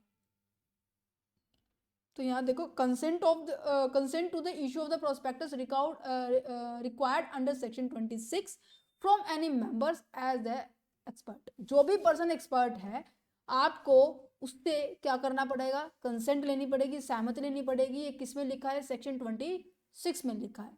कंफर्मिंग करनी पड़ेगी, और ये जो पर्सन क्या करने वाला है, एक रिटन कंसेंट देगा, ऐसे ओरली नहीं देने वाला कि हाँ हाँ कर लो बिल्कुल परफेक्ट तुम्हारी कंपनी, ऐसे काम नहीं चलेगा भाई, रिटन में दो। ठीक है, and that he has not withdraw his consent as a aforesaid appearance in the prospectus। जो भी आपके प्रोस्पेक्टस में लिखा हुआ है, इवन वो जिसके लिए उसने साइन किया है, वो उससे विड्रॉ नहीं करवा सकता, मींस कि अपना नाम उससे निकलवा नहीं सकता, क्योंकि वो कौन होने वाला है भाई, प्रमोटर होने वाला है, डायरेक्टर्स होने वाले हैं, जो कंपनी की मेन अथॉरिटी, उन्हीं के तो साइन होंगे ना, है ना, हमारे जैसे थोड़ी ना होंगे जो एज ए मेंबर है कोई भी। तो यहाँ पे अब देखो, यहाँ पर सबसे पहले आप आ जाते हैं कि आपके पास जो डॉक्यूमेंट है वो कौन कौन से रहने वाले हैं। सबसे पहले क्या लिखा हुआ है, ए ड्राफ्ट प्रोस्पेक्टस। ड्राफ्ट प्रोस्पेक्टस का मतलब क्या होता है कि अब जब हम स्टार्टिंग में प्रोस्पेक्टस को हम प्रिपेयर करते हैं ना, ठीक है, कि जो हमारी लीगल फॉर्मेलिटीज हम कंप्लीट करते हैं, जितनी भी लीगल फॉर्मेलिटी हमने कंप्लीट अप कर दी है, ठीक है, उसके रिगार्डिंग एक नोटिस इशू किया जाता है कि हाँ जी इनकी जितनी भी हमने रिक्वायरमेंट थी ना, इन्होंने सारी कंप्लीट कर दी। तो वो उस तरीके को हम बोल सकते हैं ड्राफ्ट प्रोस्पेक्टस। कहने का मतलब क्या है, copy of prospectus to be issued. पहले इसको पढ़ते हैं कि draft prospectus act as a starting point of the final prospectus for the final prospectus, ensuring all the legal requirements are made and then potential investors can assess all the necessary information। Means कि जितनी भी legal requirement इनको जरूरत थी कि हाँ जी company को पूरी करनी थी, वो पूरी कर दी। अब वो फाइनली तैयार है, वो डाटा फाइनली, वो डॉक्यूमेंट फाइनली तैयार है कि हाँ पब्लिक में जाए और लोगों को अट्रैक्ट करे। ठीक है, इशू किया, इसलिए इस प्रोस्पेक्टस को इशू किया जाता है पब्लिक के पास। इसे समझ में आ रहा है? और इसके अंदर सारी की सारी जितनी भी नेसेसरी इंफॉर्मेशन है, जितनी भी नेसेसरी डिटेल्स हैं, वो सारी की सारी आप डिस्क्लोज करने वाले, चाहे वो फाइनेंशियल से हो, चाहे वो रिस्क से हो, चाहे वो किसी भी तरीके से हो, फाइनेंशियल आपकी जो वर्किंग है कैसी रहने वाली है। नेक्स्ट जाता है आप memorandum of association and article of association की भी आप क्या करने वाले हैं, आप कॉपी देने वाले हैं। क्यों? क्योंकि अभी मैंने आपको बताया जब स्टार्टिंग किया था लेक्चर कि जो मेमोरेंडम ऑफ एसोसिएशन है कंपनी की बाउंड्री को बताता है, भाई कंपनी के ऑब्जेक्टिव को बताता है। एओ क्या बताता है, हमारे इंटरनल रूल्स एंड रेगुलेशंस को बताता है, इसीलिए चाहिए भाई। जो भी आपके एक्सपर्ट है उसकी कंसेंट चाहिए। ठीक है, आपकी जो फाइनेंशियल पोजीशन है उनकी भी तो चाहिए भाई। मैम फाइनेंशियल पोजीशन का मतलब क्या होता है? अरे भाई फाइनेंशियल पोजीशन का मतलब होता है कि आपकी जो बैलेंस शीट है ना वो बताई जा रही है, क्योंकि बैलेंस शीट के थ्रू आपको फाइनेंशियल सिचुएशन पता चलती है, पोजीशन पता चलती है कि आपकी जो लायबिलिटी है और जो आपकी एसेट्स है क्या वो दोनों एक दूसरे की इक्विवेलेंट है, क्या लायबिलिटी ज़्यादा है यहाँ पर एसेट्स कम है। अगर वैसे आपको पता है हमेशा बैलेंस शीट इक्वल होती है, बट ध्यान से सुना इस बात को, लायबिलिटी अगर ज़्यादा है, डेटर में एसेट्स में ना सबसे ज़्यादा डेटर है, तो भाई एसेट्स होने का कोई फायदा नहीं है, क्योंकि ये डूब भी सकते हैं, है ना। सो हमें इनकी रिगार्डिंग भी स्टेटमेंट क्या करनी पड़ेगी, एक्सप्लेन करनी पड़ेगी। ठीक है, और वो बैलेंस शीट क्या होनी चाहिए, वो ऑडिटेड होनी चाहिए। मैम ऑडिटेड का मतलब क्या होता है? ऑडिटेड का मतलब होता है कि एक पर्सन होता है जिसको अकाउंट की परफेक्ट नॉलेज होती है, जिसे, ठीक है, इस पर्सन को हम क्या कहते हैं, ऑडिटर कहते हैं, और ऐसी प्रोसेस को ऑडिट कहते हैं। ठीक है, ये क्या करने वाले, ये पर्सन क्या करने वाले, किसी पर्टिकुलर कंपनी को चेक करेगा कि हाँ जी इसके बुक्स ऑफ अकाउंट जो हैं वो बिल्कुल परफेक्ट हैं या नहीं है, मैं इसकी कंफर्मेशन देगा कि जितनी भी फाइनेंशियल स्टेटमेंट्स हैं इसकी, जितनी भी आपकी ये प्रॉफिट एंड लॉस अकाउंट्स हैं, ट्रेडिंग अकाउंट है, ट्रायल बैलेंस है, जितना भी जो कुछ है वो सभी के सभी पॉइंट्स में क्या रहने वाले हैं, चेकआउट करने वाले हैं कि हाँ जी ठीक भी है या नहीं है। अगर कुछ गलती है तो ये जो ऑडिटर है ना इस कंपनी को इन्फॉर्म करेगा, सर देखो आपके यहाँ मिस्टेक है, आपको यहाँ से करेक्ट करना चाहिए। समझ में आया? तो ऑडिट फिर अगर इन्होंने नहीं माना जैसा भी कुछ है तो ये सारी बुक्स ऑफ अकाउंट को चेक करके जब ये बता रहा है ना कि सर यहाँ मिस्टेक है, तो उसे बोलते हैं रिपोर्ट तैयार की किसने, ऑडिटर ने। तो इसे बोला जाता है ऑडिटर रिपोर्ट। क्या लिंक बन पा रहा है आपका? बिल्कुल बन रहा होगा। तो चलो फिर डिक्लेरेशन ऑफ द कॉम्प्लायंसेस का मतलब क्या है? मैम डिक्लेरेशन का मतलब होता है अनाउंसमेंट करना। कॉम्प्लायंसेस का मतलब क्या होता है कि आप किसी चीज को फॉलो कर रहे हैं, कि जो रूल रेगुलेशन सरकार ने बना दिए, ठीक है, स्टैट्यूटरी जो डिक्लेरेशंस है कंपनी की वो जरूरी होनी चाहिए कि हाँ जी कंपनी सभी रूल रेगुलेशंस का, कंपनी एक्ट का, लेबर एक्ट का, ठीक है, सभी का फॉलो आउट कर रही है, राइट। क्योंकि लेबर जरूरी है, क्योंकि कंपनी में सबसे ज्यादा लेबर ही है, ठीक है, एम्प्लॉइज है। नेक्स्ट आता है कॉपीज ऑफ द कॉन्ट्रैक्ट, कि आपने जिन जिन के साथ भी कॉन्ट्रैक्ट किया है बच्चों, ठीक है, इसकी कंपनी ने जिन जिन के साथ भी कॉन्ट्रैक्ट किया है आपको सारे की सारों की कॉपी देनी पड़ेगी कि हाँ जी सप्लायर के साथ भी है, मशीनरी वाले के पास भी है, जो सेलर है, वेंडर है, उनके पास भी, उनके साथ भी हमारा कॉन्ट्रैक्ट है, पैसा जिनसे रेज करना है उनके साथ हमारा कॉन्ट्रैक्ट बनेगा, मीन्स की हर पर्सन के साथ। कि अब देखो यहाँ पे ना लोगों का पैसा इकट्ठा होगा। अब देखो यहाँ पे ना पब्लिक ये जो कंपनी है क्या ये इंडिविजुअली सभी इतने सारे लाखों लोगों का पैसा इकट्ठा कर लेगी? अब हमारे भारत की जो जनसंख्या है कितने करोड़ हो चुकी है, 143 समथिंग करोड़ है, प्लस है, या पता नहीं 143 करोड़ प्लस है। फॉर एग्जाम्पल वहां पे मान लीजिए 120 करोड़ जो लोग हैं इन्वेस्ट कर रहे हैं, अगर उन्होंने एक एक शेयर भी ले लिया तो 120 करोड़ ट्रांजेक्शन कौन संभालेगा? बात नोट करने की। तो कहते हैं भाई बीच में एक बैंक भी होना चाहिए जो सबसे पहले इन लोगों का पैसा होल्ड करेगा, जिसके बेसिस पे प्राइस भी सेट किए जाते हैं, वो भी मैं अभी डिस्कस करूंगी। बट हाँ होल्ड करना, देखो ये मैंने स्टार लगा दिया, ये मेरे को डिस्कस करना है, ठीक है। तो यहाँ पे क्या मैंने मेरे बैंक के साथ भी कॉन्ट्रैक्ट हुआ कि मैंने सबसे पहले बैंक को अपॉइंट किया और जिनका भी जैसे पैसा आने वाला है वो पहले यहाँ बैंक में आएगा, है ना। तो यहाँ पे क्या लिखा हुआ है कि application copies of the contract की विद अंडरराइटिंग के साथ है, या फिर एग्रीमेंट्स किसी के साथ किया, या बैंकर के साथ किया, बैंकर के साथ एग्रीमेंट किया है, या सब एग्रीमेंट किया है आपने किसी सप्लायर के साथ, ये आपको क्या करना पड़ेगा, आपको इन सब की कॉपी देनी पड़ेगी। नेक्स्ट हो जाता है बच्चों की application form for subscription. Subscription क्या है? अब जितने भी पर्सन इस कंपनी के अंदर इन्वेस्टेड होंगे वो क्या करने वाले हैं, वो क्या करने वाले हैं, इनके शेयर्स को होल्ड करेंगे ना। होल्ड करने का मतलब क्या है? सब्सक्राइब करना। जैसे कि आप सभी बच्चों ने हमारा चैनल सब्सक्राइब किया हुआ है, इतना प्यार हमारे साथ बनाया हुआ है ना। अब हमारी 30,000 प्लस जो फैमिली हो चुकी है, बहुत बहुत धन्यवाद सभी बच्चों का सबसे पहले तो क्या किया हुआ लोगों ने एज ए मेंबर बन चुके हो हमारे सभी, राइट। तो इसी तरीके से जो भी पर्सन क्या हो रहा है कंपनी के अंदर एज ए मेंबर बन रहा है, तो वो क्या कर रहा है, कंपनी के शेयर को होल्डिंग कर रहा है, सब्सक्राइब कर रहा है, ठीक है। अंडरराइटिंग एग्रीमेंट क्या है? मीन्स कि जब कोई भी कंपनी के ना शेयर बिकते नहीं है ना, मतलब कि कहते हैं ना 90% शेयर सब्सक्राइब होने चाहिए। अगर आप 1 लाख रेज करना चाह रहे हो, ठीक है, और आपने 10 रुपए का एक किया है, तो कम से कम 10,000 शेयर आपने इशू किए हैं ना, तो कम से कम 9,000 शेयर तो सब्सक्राइब होने चाहिए भाई। अगर नहीं हुए तो भाई कंपनी वालों को उनका पैसा वापस लौटाना पड़ेगा। ऐसा भी होता है? हाँ जी बिल्कुल होता है। टाइम ड्यूरेशन आगे डिस्कस करेंगे। 30 दिन 15 दिन का क्राइटेरिया, 30 दिन में पैसा लेने के बात होती है, 15 दिन के अंदर ये पैसा वापस लौटाने के बारे में बात होती है, कि अगर कंपनी कैपेबल नहीं हुई तो, ठीक है। अगर वो कहते हैं कि भाई 1,000 की कमी है, कहते हैं 8,000 तो इकट्ठा हो गए, लोग इंटरेस्टेड थे 8,000, बाकी 1,000 नहीं है, तो ऐसे लोगों के लिए हम क्या करते हैं, बीच में एक एजेंसी ले आते हैं, जिसे हम अंडरराइटिंग कहते हैं, जो कि हेल्प करता है आपके शेयर्स को सेल आउट करने के लिए, ठीक है। अथॉरिटी ऑफ द अटॉर्नी क्या है? पावर ऑफ द अटॉर्नी का मतलब क्या है? अब भाई जैसे भी किसी भी तरीके से मान लीजिए कोई एजेंट है, या फिर कोई मैं कहूँ कि बीच में का जो मीडियोकर है वो कंपनी के बेस पे काम कर रहा है, भाई उसको पावर तो चाहिए ना, पावर ऑफ अटॉर्नी चाहिए ना, ही चाहिए, बिल्कुल चाहिए। तो जो कंपनी ये कह रहे हैं कि power attorney from the companies authorised person is needed, जो भी कंपनी ने अपना जो ऑथराइज पर्सन रखा है उसे क्या चाहिए, उसको कंपनी के पावर चाहिए कि हाँ जी ये काम ये कर सकता है, इसकी ये काम ये कर सकता है, ये ऐसे कर सकता है, वो वैसे कर सकता है। समझ में आया? तो ठीक है, तो चलो अब स्कैनिंग कर ले। स्कैनिंग का मतलब क्या होता है? अब ये तो थे बच्चे डॉक्यूमेंट की कौन कौन से डॉक्यूमेंट जरूरी हैं और लीगल रिक्वायरमेंट प्रोस्पेक्टस के लिए थे। स्कैनिंग का मतलब क्या है कि आप जांच पड़ताल कर रहे हैं, आप ये रिव्यू कर, जैसे हम कहते हैं ना कि हम शादी में जाते हैं तो ड्रेसिंग देखते हैं कि वेलअप हो चुके हैं नहीं हो चुके हैं, हम हमारे हेयर स्टाइल कैसा है, शूज़ पॉलिश हो चुके हैं नहीं हो चुके हैं, ड्रेस पे जो हमने जो प्रेस की है, हम कह सकते हैं ना प्रेस करके जाते हैं, आयरन करके जाते हैं, तो वो प्रॉपर हुई है नहीं हुई है, हम प्रॉपर देखते हैं नहीं देखते हैं, बिल्कुल देखते हैं। तो हम रिव्यू करना कहते हैं कि एक बार तो हम तैयार हो चुके हैं, मिरर में देख के में जो आपकी जो आप अपने आप को सेल्फ को मेजरमेंट करते हैं कि हाँ अच्छा लग रहा है नहीं लग रहा, अच्छी लग रही है नहीं लग रही, देखते ना।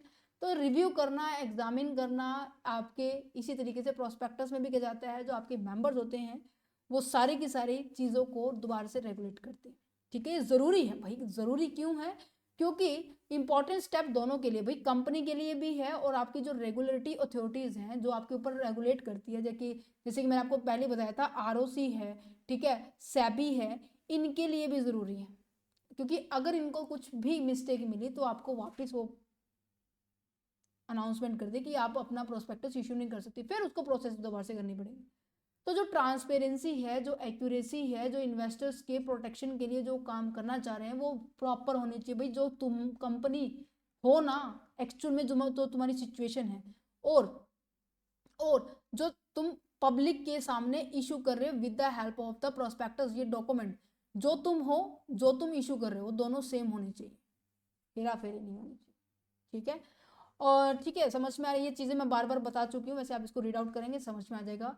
Opening line of the prospectus का मतलब क्या है, जो आपका मेन जो प्रोस्पेक्टस है ना, जो आप पब्लिक को इशू कर रहे हैं, किसके लिए, कि लोग भाई अब मेरे शेयर्स के अंदर सब्सक्राइब करें, जो हमारी कंपनी जो डिबेंचर्स है उसको सब्सक्राइब करें, ठीक है।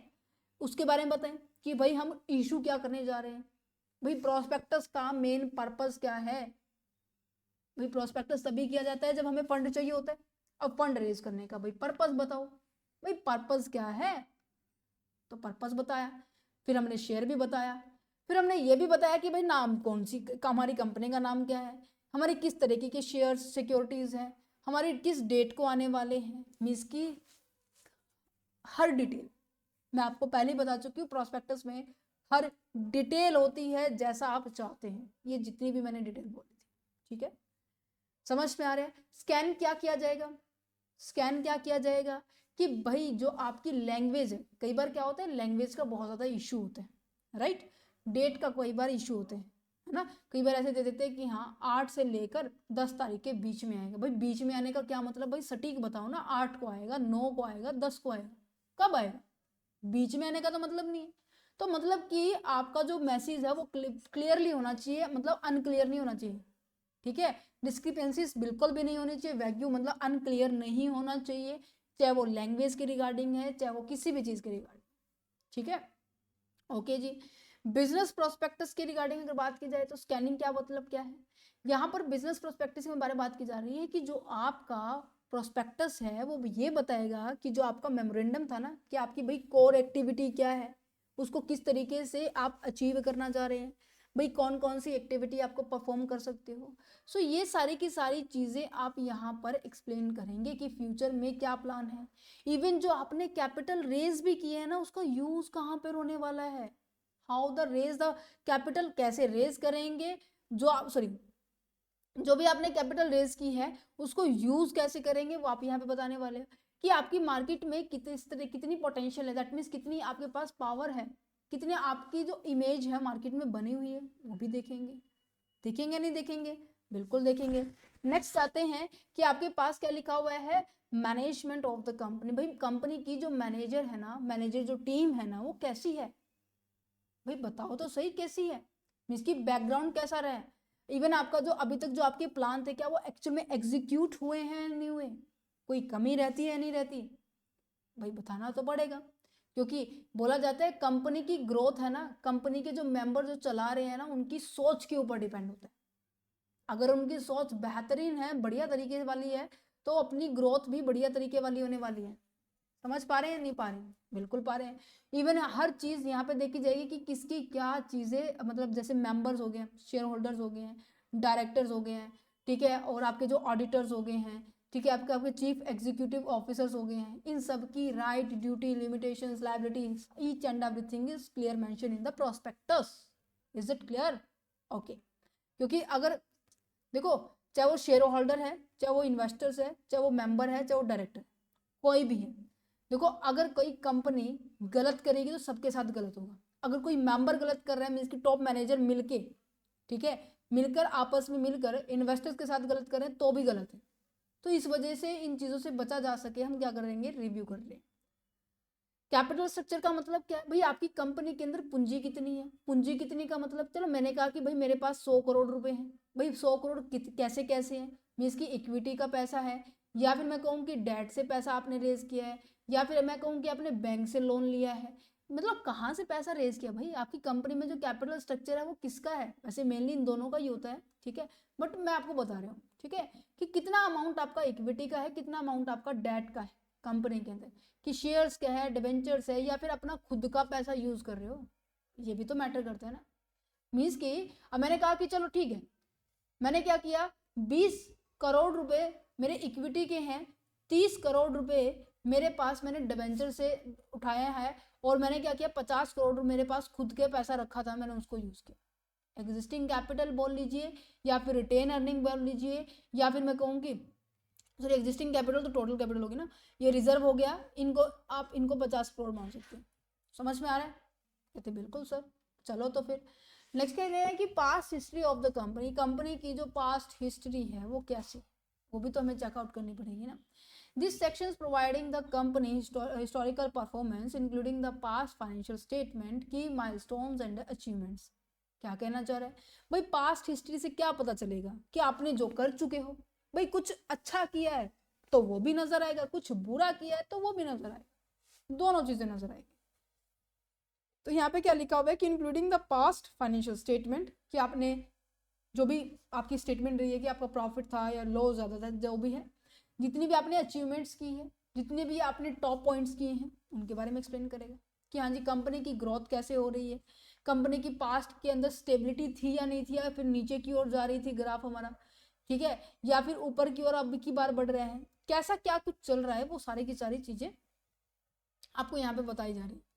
ठीक है, मैंने हर देखो ये ऊपर 2 पॉइंट इनके बारे में लिखा हुआ है, स्कैन कैसे करने, वो नीचे बारे में, सबके अंदर मेनली 2 ही 3 पॉइंट है कि जो आपकी जो स्टेटमेंट है वो अनक्लियर नहीं होनी चाहिए, डिफरेंट डिफरेंट शब्दों से लिखा गया है। सो मैंने उसको साइड में मैंने आपको ईजी लैंग्वेज में बताया। ओके ठीक है, स्क्रूटनरी का मतलब होता है जांच करना, सेम मेथड ही है। असेसमेंट करना, असेसमेंट इन द सेंस कि आप ये चेकआउट करना, किसी भी मतलब वर्ड चेंज हो रहे हैं बट मीनिंग वही सेम है ना। समझ पा रहे हैं कि आपके पास जो मटेरियल जो कॉन्ट्रैक्ट है मीन्स कि आप कंपनी ने किस किस के साथ कॉन्ट्रैक्ट रखा था ना, उसको भी दोबारा से चेकआउट करना। ठीक है, कर लो भाई, कोई दिक्कत नहीं है। जो वाउचर है, मतलब मान लीजिए मैंने किसी से सामान खरीदा, मैंने कहा कि मैंने जो प्लांट एंड मशीनरी है ना मैंने खरीदी है, ठीक है भाई, खरीद तो ली, वाउचर में दिखा दिया भाई 5 लाख की मशीनरी है ये, उसको चेक करना कि हाँ क्या उस टाइम 5 लाख की थी, कहते हाँ जी बिल्कुल थी, चेक करके ठीक हो गया। फिर ये भी चेक करना है कि हम जी बिजनेस में है वो इस टाइम मशीन या नहीं है, कि ऐसे ही हवा में मतलब मशीन है हमारे पास, उसकी ये भी देना, वेरिफिकेशन किया जा रहा है। समझ में आया? Particular of the property acquired, ये भी मैं अभी फिलहाल बता चुकी हूँ कि हाँ जी ये भी देखा जाता है कि जो आपकी एसेट्स है, जो आपकी प्रॉपर्टी है, जो आपकी लैंड है, that a company has been acquired and plan to be acquired by using the funds raise. जितना भी आपने फंड्स रेज किया है उससे क्या करना है, या तो कोई एसेट्स खरीदना, या कोई प्रॉपर्टी खरीदना, या कोई लैंड खरीदना। ठीक है, ये सभी चीज़ें मुझे दिखानी पड़ेगी, इवन लोकेशन भी बतानी पड़ेगी, इवन पर्पस भी बताना पड़ेगा, भाई हमने क्यों खरीदा, क्यों खरीदा, समझ में आ रहा है नहीं आ रहा, दैट्स इट। नेक्स्ट आता है standard of the underwriter and bankers and advisory. Means कि जितने भी ये बीच में मीडियोकर है ना, जो आपकी कंपनी को रन करने में आपको हेल्प करने वाले हैं, उनकी भी दोबारा से क्या होने वाली है, चेकिंग होने वाली है। ठीक है, एक सेकेंड, क्या हो रहा है, ठीक है समझ में आया? The prospectus including the detail about the underwriter, bankers and the other advisory involve in the issues, this help the, ये पता है ये क्यों जरूरी है, देखो ये तो ये बैंकर्स मनी को कलेक्ट करने के लिए, अंडरराइटर्स शेयर्स को सेल आउट करने में, इवन बाय करने के लिए भी होगा, ठीक है, एडवाइजरी कि आपकी फर्म के अंदर इस तरीके से पॉलिसी होनी चाहिए, इस तरीके से अट्रैक्ट कर सकते हैं, ये सारे होने चाहिए। क्योंकि कई बार क्या होता है, कंपनी के जो शेयर्स है ना मार्केट में पब्लिकली अट्रैक्ट नहीं कर पा रहे, प्रोस्पेक्टस अट्रैक्ट नहीं कर पा रहा, तो ये एडवाइस देंगे। लीगल एडवाइजरी कह सकते हैं हम, है ना, कोई डॉक्यूमेंट बनवाना, तो ये हमें हेल्प करेंगे, राइट। तो इस तरीके की हमारे जो एक्सपर्ट हैं उनकी ओपिनियन की भी हमारे पास क्या होनी चाहिए, ज़रूरत होनी चाहिए। जो आपके एक्सपर्ट है ना उनकी बहुत ज़्यादा सख्त ज़रूरत होती है, ठीक है। ओके, म्यूज़िक का साउंड आ रहा है, शादियाँ चली हुई हैं, थोड़ा सा आप डिस्ट्रैक्ट हो रहे होंगे, बट लेक्चर देना भी ज़रूरी है आपको, तो प्लीज़ फोकस यहाँ पे करना। It's a humble request for you all of you, right. So देखो, misstatement and the omission का मतलब क्या है। मीन्स की जो आपकी स्टेटमेंट है ना उसमें गड़बड़ हो गई। गड़बड़ दैट मीन्स कि आपकी स्टेटमेंट है ना मतलब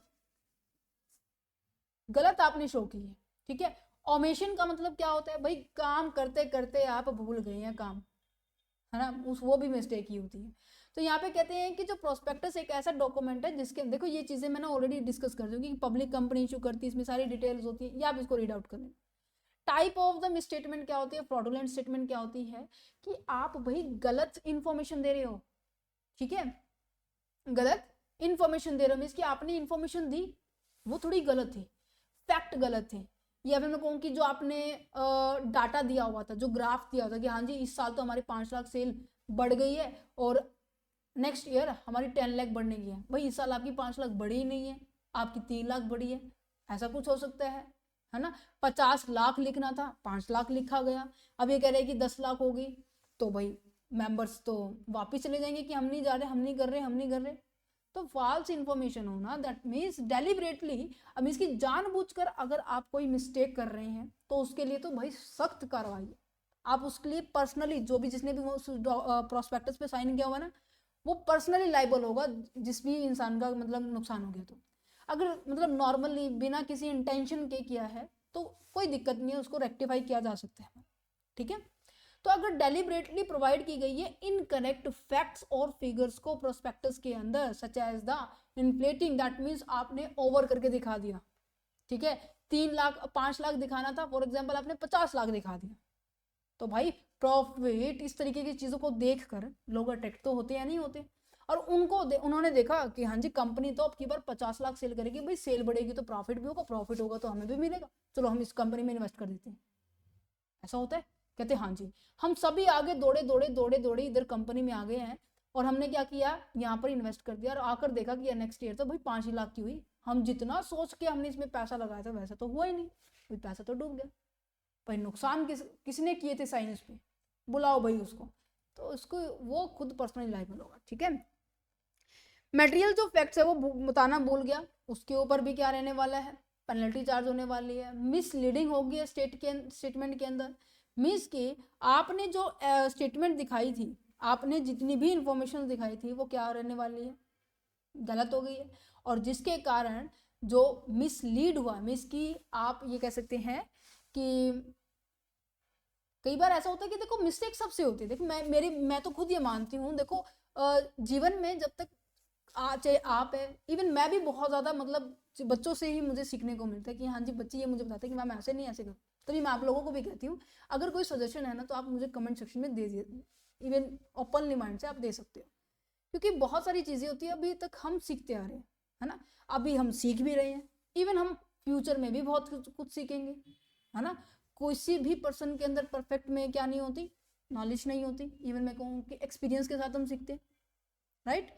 तो अगर कोई ऐसा फैक्ट है जो कि मतलब कि टूटा हुआ कह सकते हैं, है ना, मीन्स कि पूरा नहीं है, या फिर मैं कहूँ अनक्लियर है, समझ पा रहे हैं नहीं समझ पा रहे, तो इन सभी के कारण अगर नेक्स्ट पर्सन को किसी भी तरह का नुकसान हो रहा है तो उसके लिए भाई लाइबल डायरेक्टर होंगे, अगर वो जानबूझ के किया है तो। समझ में आ रहा है, समझ में आ रहा है, नहीं आ रहा, बिल्कुल आ रहा होगा, जिसके कारण देखो जो जिसने भी गलत रीड किया होगा उस चीज़ों को वो क्या सोचेगा, जो रीडर थिंक क्या करेगा कि भाई कंपनी तो बेटर पोजीशन में, चलो चलो लगा देते हैं पैसे। समझ में आ रहा है। डिपिक्टिव रिप्रेजेंटेशंस का मतलब क्या होता है कि आपकी इंफॉर्मेशन वही सेम एज इट इज है, इनकरेक्ट दिखा रही है, डाटा इनकरेक्ट है, इवन जो कंपनी के अंदर जितनी भी इंफॉर्मेशन है सब मिसलीडिंग है ना। समझ पा रहे हैं। तो इसके कारण आपके जो जितना भी नुकसान इन पर्सन्स को हुआ है, जिन्होंने पैसे लगाए हैं, तो आपको उनको पर्सनली लाइबल पर्सनली क्या करना पड़ सकता है, पे करना पड़ सकता है। ठीक है, देखो क्या लिखा हुआ है, कॉन्सिक्वेंस एंड रेमेडीज क्या रहने वाली है, for the miss statement and the omissions की क्या है। ये देखो मैं आपको ना, वैसे ये जो लेक्चर है जो भी मैंने प्रोवाइड कर रही हूँ मैं, इसको मैं 2 पार्ट्स में करूँगी क्योंकि बहुत ज़्यादा लंबा हो गया, आई थिंक 30 मिनट्स तक हो गया, और मैंने ये बोला था कि मैं आपको डेली 20 मिनट्स का लेक्चर दूंगी, है ना, कोई दिक्कत नहीं है। हम इसको ये वाला पॉइंट है ना, इनको एक पार्ट में, सेकंड पार्ट में कर देंगे, ये वाला हमारा थर्ड पार्ट में होगा, ये मेरा फोर्थ पार्ट में होगा। ठीक है, फर्स्ट हमारा हो चुका है। ओके, चलो फिर कंटिन्यू करें। चलो, तो जो यूट्यूब के वाले जो स्टूडेंट्स हैं सभी बच्चों को ये ऐसे मिलेंगे जो भी मैंने अभी आपको बताया। ठीक है, चलो कॉन्सिक्वेंस के बारे में बताते हैं। कॉन्सिक्वेंस एंड रेमेडीज क्या रहने वाले हैं, क्या परिणाम रहने वाला है, क्या उसका सोल्यूशन हो सकता है, वो बात करेंगे। व्हेन द मिस स्टेटमेंट, जब गलती हो जाती है, भूल जाती है प्रोस्पेक्टस में एक्सप्लेन करना, ऑफिशियल डॉक्यूमेंट जिसके अंदर भी हमने जो भी मिस्टेक की है उनके रिगार्डिंग अगर बात की जा रही है कि क्या परिणाम हो सकते हैं, it can lead to be the serious consequence of for the company. Company के लिए बहुत बड़ा मतलब एक कह सकते हैं इफेक्ट पड़ने वाला है, परिणाम होने वाला है, चाहे वो डायरेक्टर है या फिर जो भी अदर रिस्पॉन्सिबल पार्टी जिसने प्रोस्पेक्टस के ऊपर साइन किया था। क्यों भाई, क्योंकि जितने भी इन्वेस्टर्स है, जितने भी स्टेक होल्डर्स है, उनके पास लीगली राइट है कि वो अपनी प्रोटेक्शन के लिए कंपनी के ऊपर केस तक फाइल कर सकते हैं, और उस केस के दौरान वो जितने भी डायरेक्टर्स हैं, जितने भी मेंबर्स हैं, वो खुद लाइबल होंगे और उनको पे करना पड़ेगा उन सभी पर्सन्स को। तो देखो सबसे पहले क्या है, right against the company. Company के रिगार्डिंग आपके पास क्या क्या राइट्स हैं, सबसे पहले ये लिखा हुआ है कि आप उसके प्रति लीगल एक्शंस ले सकते हैं। मैम लीगल एक्शन क्या होगा भाई, लीगल एक्शंस क्या होते हैं कि आप उसके प्रति केस फाइल कर सकते हो। आप ये बता सकते हो कि हाँ जी कोर्ट हमारे साथ ये हुआ है, ये गलती की है इन्होंने, जिसके कारण हमारे इतना नुकसान हो गया है। अब वो सभी चीज किसको पे करनी पड़ेगी, कंपनी में भी रिक्वायर्ड टू बी पे द डैमेजेस। कंपनी को जरूरी है वो डैमेजेस पे करेगी, कंपल्सरी है भाई, करना पड़ेगा। ठीक है, उनके पास प्रॉपर राइट है कि वो लीगल एक्शन ले सकते हैं, किसके अगेंस्ट, कंपनी के अगेंस्ट। क्यों, क्योंकि जितना भी उनको लॉस हुआ उसको रिकवर कर सके। ठीक है, okay. Right of the recession of the contract. Recession का दैट मीन्स कि आप उसके जो आपने कॉन्ट्रैक्ट किया है ना कंपनी के साथ, उसको तोड़ सकते हो। भाई तुमने धोखा दिया, तुमने ऐसा ऐसे बढ़ा चढ़ाकर सामान दिखाए, चीजों को दिखाया, जिसकी वजह से मैं तुम्हारे साथ कॉन्ट्रैक्ट के लिए एग्री था। कहते बिल्कुल, क्या मैंने तुम्हारे साथ धोखा दिया, बोले नहीं तुमने दिया, तुम्हारे साथ मैं खुद तोड़ूंगा। तो ये ब्रीच ऑफ द कॉन्ट्रैक्ट नहीं कहेंगे, ये उसके पास लीगल राइट है, जिसके साथ धोखा हुआ वो तोड़ सकता है कॉन्ट्रैक्ट। ठीक है, तो यहाँ पर रिसेशन ऑफ द कॉन्ट्रैक्ट का मतलब क्या है कि मिसलीड और फॉल्स प्रोस्पेक्टस के कारण पर्सन के पास ये राइट है कि वो कैंसिल कर सकता है कॉन्ट्रैक्ट को they made with the company, जो भी कंपनी के साथ बना था। This means they can be return the security. अब कंपनी को क्या करनी पड़ेगी भाई, जितनी भी सिक्योरिटी थी वो उसके पास वापस आ जाएगी, और उसके बदले में उसे क्या करना पड़ेगा, कंपनी वालों को पैसे देने पड़ेंगे। कहने का मतलब इधर साइड पर्सन है, इधर साइड पर्सन है। अब यहाँ पे इस पर्सन ने क्या किया, सिक्योरिटी दी, तो कंपनी वालों को क्या करना पड़ेगा भाई, पैसे तो देने पड़ेंगे ही ना, सिंपल सी बात है। क्या मैम ये जो कोर्ट केस करना, ये जो कॉन्ट्रैक्ट ब्रीच करना कोई भी कर सकता है? अरे नहीं, क्या पढ़ रहे हैं हम, कैसी बातें पूछ रहे हो तुम लोग। हाँ, कॉन्सिक्वेंस पढ़ रहे हैं, मिस की किसका पढ़ रहे हैं, मिस स्टेटमेंट का पढ़े भाई। मिस स्टेटमेंट होगी तभी तो आप इनके विपरीत करोगे केस को, क्या अभी कर दोगे? यस, समझ में आया, क्वेश्चन ऐसे मत किया करो। चलो चलो कोई दिक्कत नहीं, आप कर लो। देखो यहाँ पे क्या है, right against the damage for the fraud. भाई डैमेज लेने का भी आपके पास पूरा राइट है। Ma'am damage in the sense means कि आपको पैसे भी मिल सकते हैं। Right to claim the damages, आपको जो भी आपको डैमेज हुआ उसका राइट है पूरा कि आप उसको रिसीव भी कर सकते हैं कैश में। आप उसके ऊपर कंपनी के ऊपर केस करेंगे कंपनसेट लेने के लिए, जो भी आपको लॉस हुआ है, जो कंपनी ने किया अपनी स्टेटमेंट में दिखा के कि हाँ गलत स्टेटमेंट दिखाई, हमें लॉस हुआ, तो कंपनी क्या करेगी, उसको पे करेगी। समझ में आया? अच्छा मैम अगर किसी डायरेक्टर ने, मैनेजर ने प्रोस्पेक्टस में जानबूझकर गलती की हो तो भाई वो पर्सनली फिर वो लाइबल होगा। इफ अ कंपनी और its director knowing the including the all the false information, अगर मैं कहूँ कि सारी की सारी जितनी भी डिटेल्स इंफॉर्मेशन थी, डायरेक्टर हो गया, कंपनी होगी, सबको पता थी, सबको पता थी। तो हम क्या करने वाले हैं, जो इन्वेस्टर्स हैं वो क्या करेंगे, वो कोर्ट में जाएंगे, अपने नुकसान को दिखाएंगे और वो उनसे पर्सनली कवर किया जा सकता है। क्लियर है? ओके जी, नेक्स्ट लास्ट पॉइंट कह रहे हैं कि right against the director, promoter and the other liable person. ये पॉइंट जो अभी हमने ऊपर किया ना वो यहाँ पे आ सकते हैं, इनकी जगह ना कोई और भी हो सकता है। जैसे डायरेक्टर का तो हमने डिस्कस कर लिया, वो प्रमोटर भी हो सकता है, जिनके साइन है वो पर्सनली क्या करेंगे, वो लाइबल होंगे उस पर्टिकुलर डैमेजेस को पे करने के। ठीक है, ये हमारा बच्चे फोर्थ पार्ट है, मैंने आपको डिस्कस किया है। अब हम फोर्थ पार्ट में यही डिस्कस करेंगे। ठीक है, अभी तक हमने देखो क्या क्या कर लिया है। ये बहुत इंपॉर्टेंट पॉइंट था जो हमने सेकंड पार्ट को हमने 2 पार्ट में किया। सेकंड का फर्स्ट पार्ट है, वैसे मैं जो वीडियो आने वाली है पोस्टर्स में आपको ये मिलेगा, पार्ट 1 यूट्यूब पर, part 2 and part 3 and then part 4। Clear है? 4। चलिए तो फिर आगे अब फोर्थ पार्ट भी कर लेते हैं। क्या लिखा हुआ है, डीम्ड प्रोस्पेक्टस क्या होता है। देखिए टाइप ऑफ प्रोस्पेक्टस है जो हमने डेफिनेशन में डिस्कस किए थे ना, मैंने आपको बोला था कि हम आगे भी डिस्कस करेंगे कि प्रोस्पेक्टस आपका रेड हियरिंग भी होता है, सेल्फ प्रोस्पेक्टस भी होता है, ठीक है, डीम्ड प्रोस्पेक्टस भी होते हैं। इन सबको डिस्कस करते हैं, बहुत छोटा सा टॉपिक है, सभी प्रोस्पेक्टस को हम आज ही डिस्कस कर लेंगे। देखो डीम्ड प्रोस्पेक्टस क्या होता है बच्चों, अगर देखा जाए अब देखो प्रोस्पेक्टस को इशू करने के लिए आपने देखा कि काफी सारी प्रोसेस करनी पड़ती है आपको आरओसी से। अब इवन पहले सबसे पहले सभी पर्सन से अप्रूवल लेनी पड़ेगी, जो कंपनी है उनके सबके साइन होने वाले हैं कि हाँ जी जो इन्फॉर्मेशन है वो बिल्कुल परफेक्ट है। मैं क्या हाँ जी मीन्स कि जितने भी आपके पास, मैं एक सेकेंड यहाँ लेके आते जहाँ हमारा अभी तक लेक्चर चल रहा है।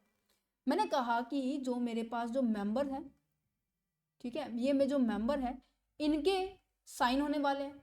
फिर क्या होगा, सेबी के पास ये रजिस्टर्ड होगा, ठीक है, मीन्स की क्योंकि पब्लिक कंपनी है ना भाई, शेयर की लिस्टिंग वही होगी, इस वजह से सेबी के पास भी रजिस्टर्ड करना पड़ेगा। फिर आरओसी के पास भी अप्रूवल करना पड़ेगा कि लो भाई हमारा प्रोस्पेक्टस लो, अप्रूवल दो हमें, आगे हम बढ़े। तो यहाँ पे इतनी लंबी प्रोसेस करने के लिए, ठीक है, इतने सारे डॉक्यूमेंटेशन को फॉलो करने के लिए कुछ कंपनियां सोचती है भाई इतनी डॉक्यूमेंटेशन करने की जरूरत ही क्या है, हम ऐसी कंपनी को सेलेक्ट कर लें, या फिर मैं कहूँ कि ऐसे मीडिएटर को सेलेक्ट कर लें जो हमारे बेस पर क्या करने वाला है, हमारी कंपनी के शेयर दे देगा। कहते हैं मैम ऐसा हो सकता है। लिसन टू मी, लिसन, मेरी बात सुनो पहले। अब मैंने कहा कि ये ABC लिमिटेड है, इसने क्या किया, ये चाह रही थी कि 10,000 शेयर्स में मेरी कंपनी के इशू करो। कहते ठीक है, अब इसने किसको किया, एक इशू हाउसिंग होती है, ठीक है, इशू हाउसिंग होती है जो कि आपके इन सभी कामों में करने के लिए आपको मदद करते हैं। ठीक है, इनको क्या बोला जाता है, इसको थर्ड पार्टी जिसे हम इशू हाउसिंग बोला जाता है। और ये क्या करेंगे भाई, कंपनी इसके नाम पर जिसके ये जो शेयर है ना 10,000 रुपये, ये कंपनी को क्या, सॉरी पब्लिक को क्या कर देंगे, इशू कर देंगे, इशू ऑफ शेयर। अब इन शेयर्स को ये पता है क्या कहेगा, ये नहीं कहेगा कि मेरे शेयर है, नहीं ऐसा नहीं होगा, ये कहेगा कि फलाना फलाना कंपनी में इसकी ABC लिमिटेड कंपनी है और उसके शेयर मेरे पास है और आप लोग सभी सब्सक्राइब कर सकते हो। तो कहते हैं अच्छा, अब यहाँ पर लोग क्या करेंगे, सब्सक्राइब कर देंगे। मैम फिर वही क्वेश्चन आ जाता है, अब ये लोग सब्सक्राइब कैसे करेंगे, इन्फॉर्मेशन चाहिए ना। भाई रुको तो सही, ये एक डॉक्यूमेंट इशू करेगा भाई, ठीक है, मीन्स की जो इसके पास डॉक्यूमेंट होगा ना, उस डॉक्यूमेंट को इशू तो वैसे इसी को दिया था, ठीक है, इसके अंदर जो भी इंफॉर्मेशन डिटेल होगी वो कौन फिल करेगा, कौन रेक्टिफाई करेगा, AB लिमिटेड करेगी। बट इसको ये इतनी सारी प्रोसेस करने की जरूरत नहीं होगी, रेक्टिफाई करके तो देंगे। इस डॉक्यूमेंट को हम क्या कहेंगे, हम इसको डीम्ड डॉक्यूमेंट कहेंगे, डीम्ड प्रोस्पेक्टस कहेंगे, जिसके देखकर लोग क्या करेंगे, इस कंपनी के शेयर को सब्सक्राइब कर लेंगे। सुनो देखो क्या लिखा हुआ है, deemed prospectus is when a company is considered to have issue a prospectus even through its head does not so officially, officially नहीं होता बट हाँ इशू करना पड़ता है, राइट, क्योंकि this happen when the company offer the share and the security to the public, जब हम public को शेयर करते हैं, ऑफर करते हैं शेयर्स और सिक्योरिटीज जो अदर टाइप्स की होती हैं, in such a way it implied that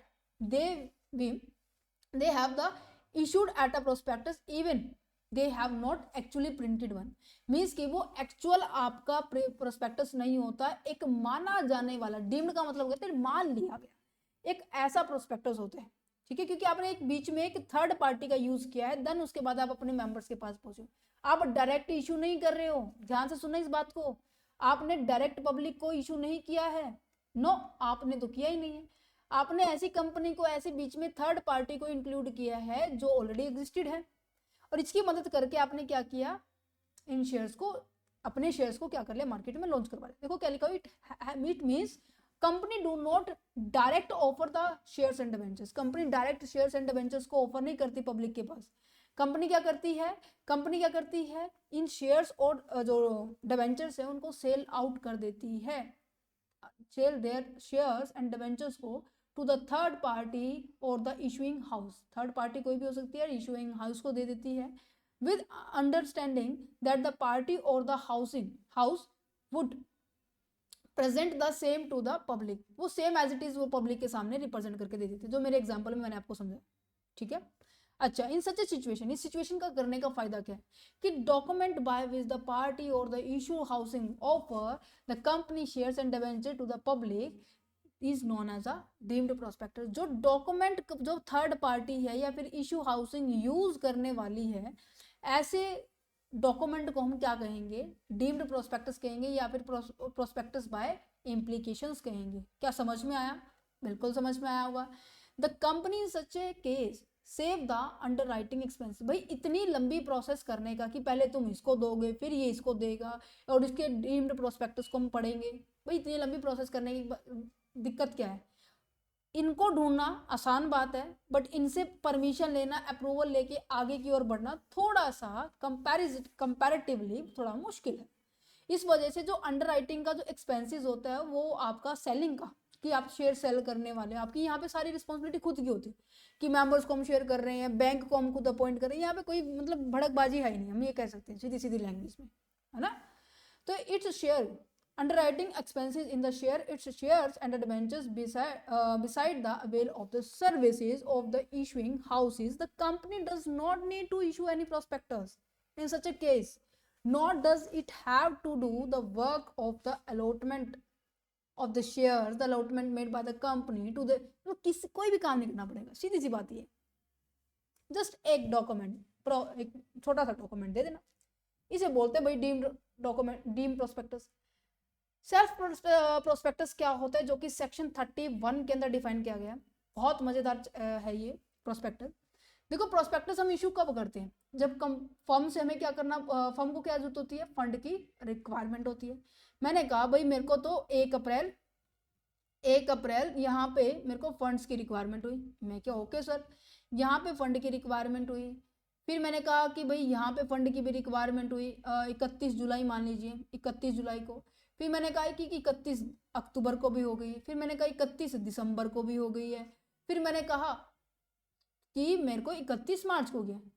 अब देखो जब भी कंपनी को फंड की रेज करने की जरूरत होती है, मींस की फंड की रिक्वायरमेंट होती है, वो फंड रेज करेगी, और फंड रेज करने के लिए प्रोस्पेक्टस इशू करना पड़ता है।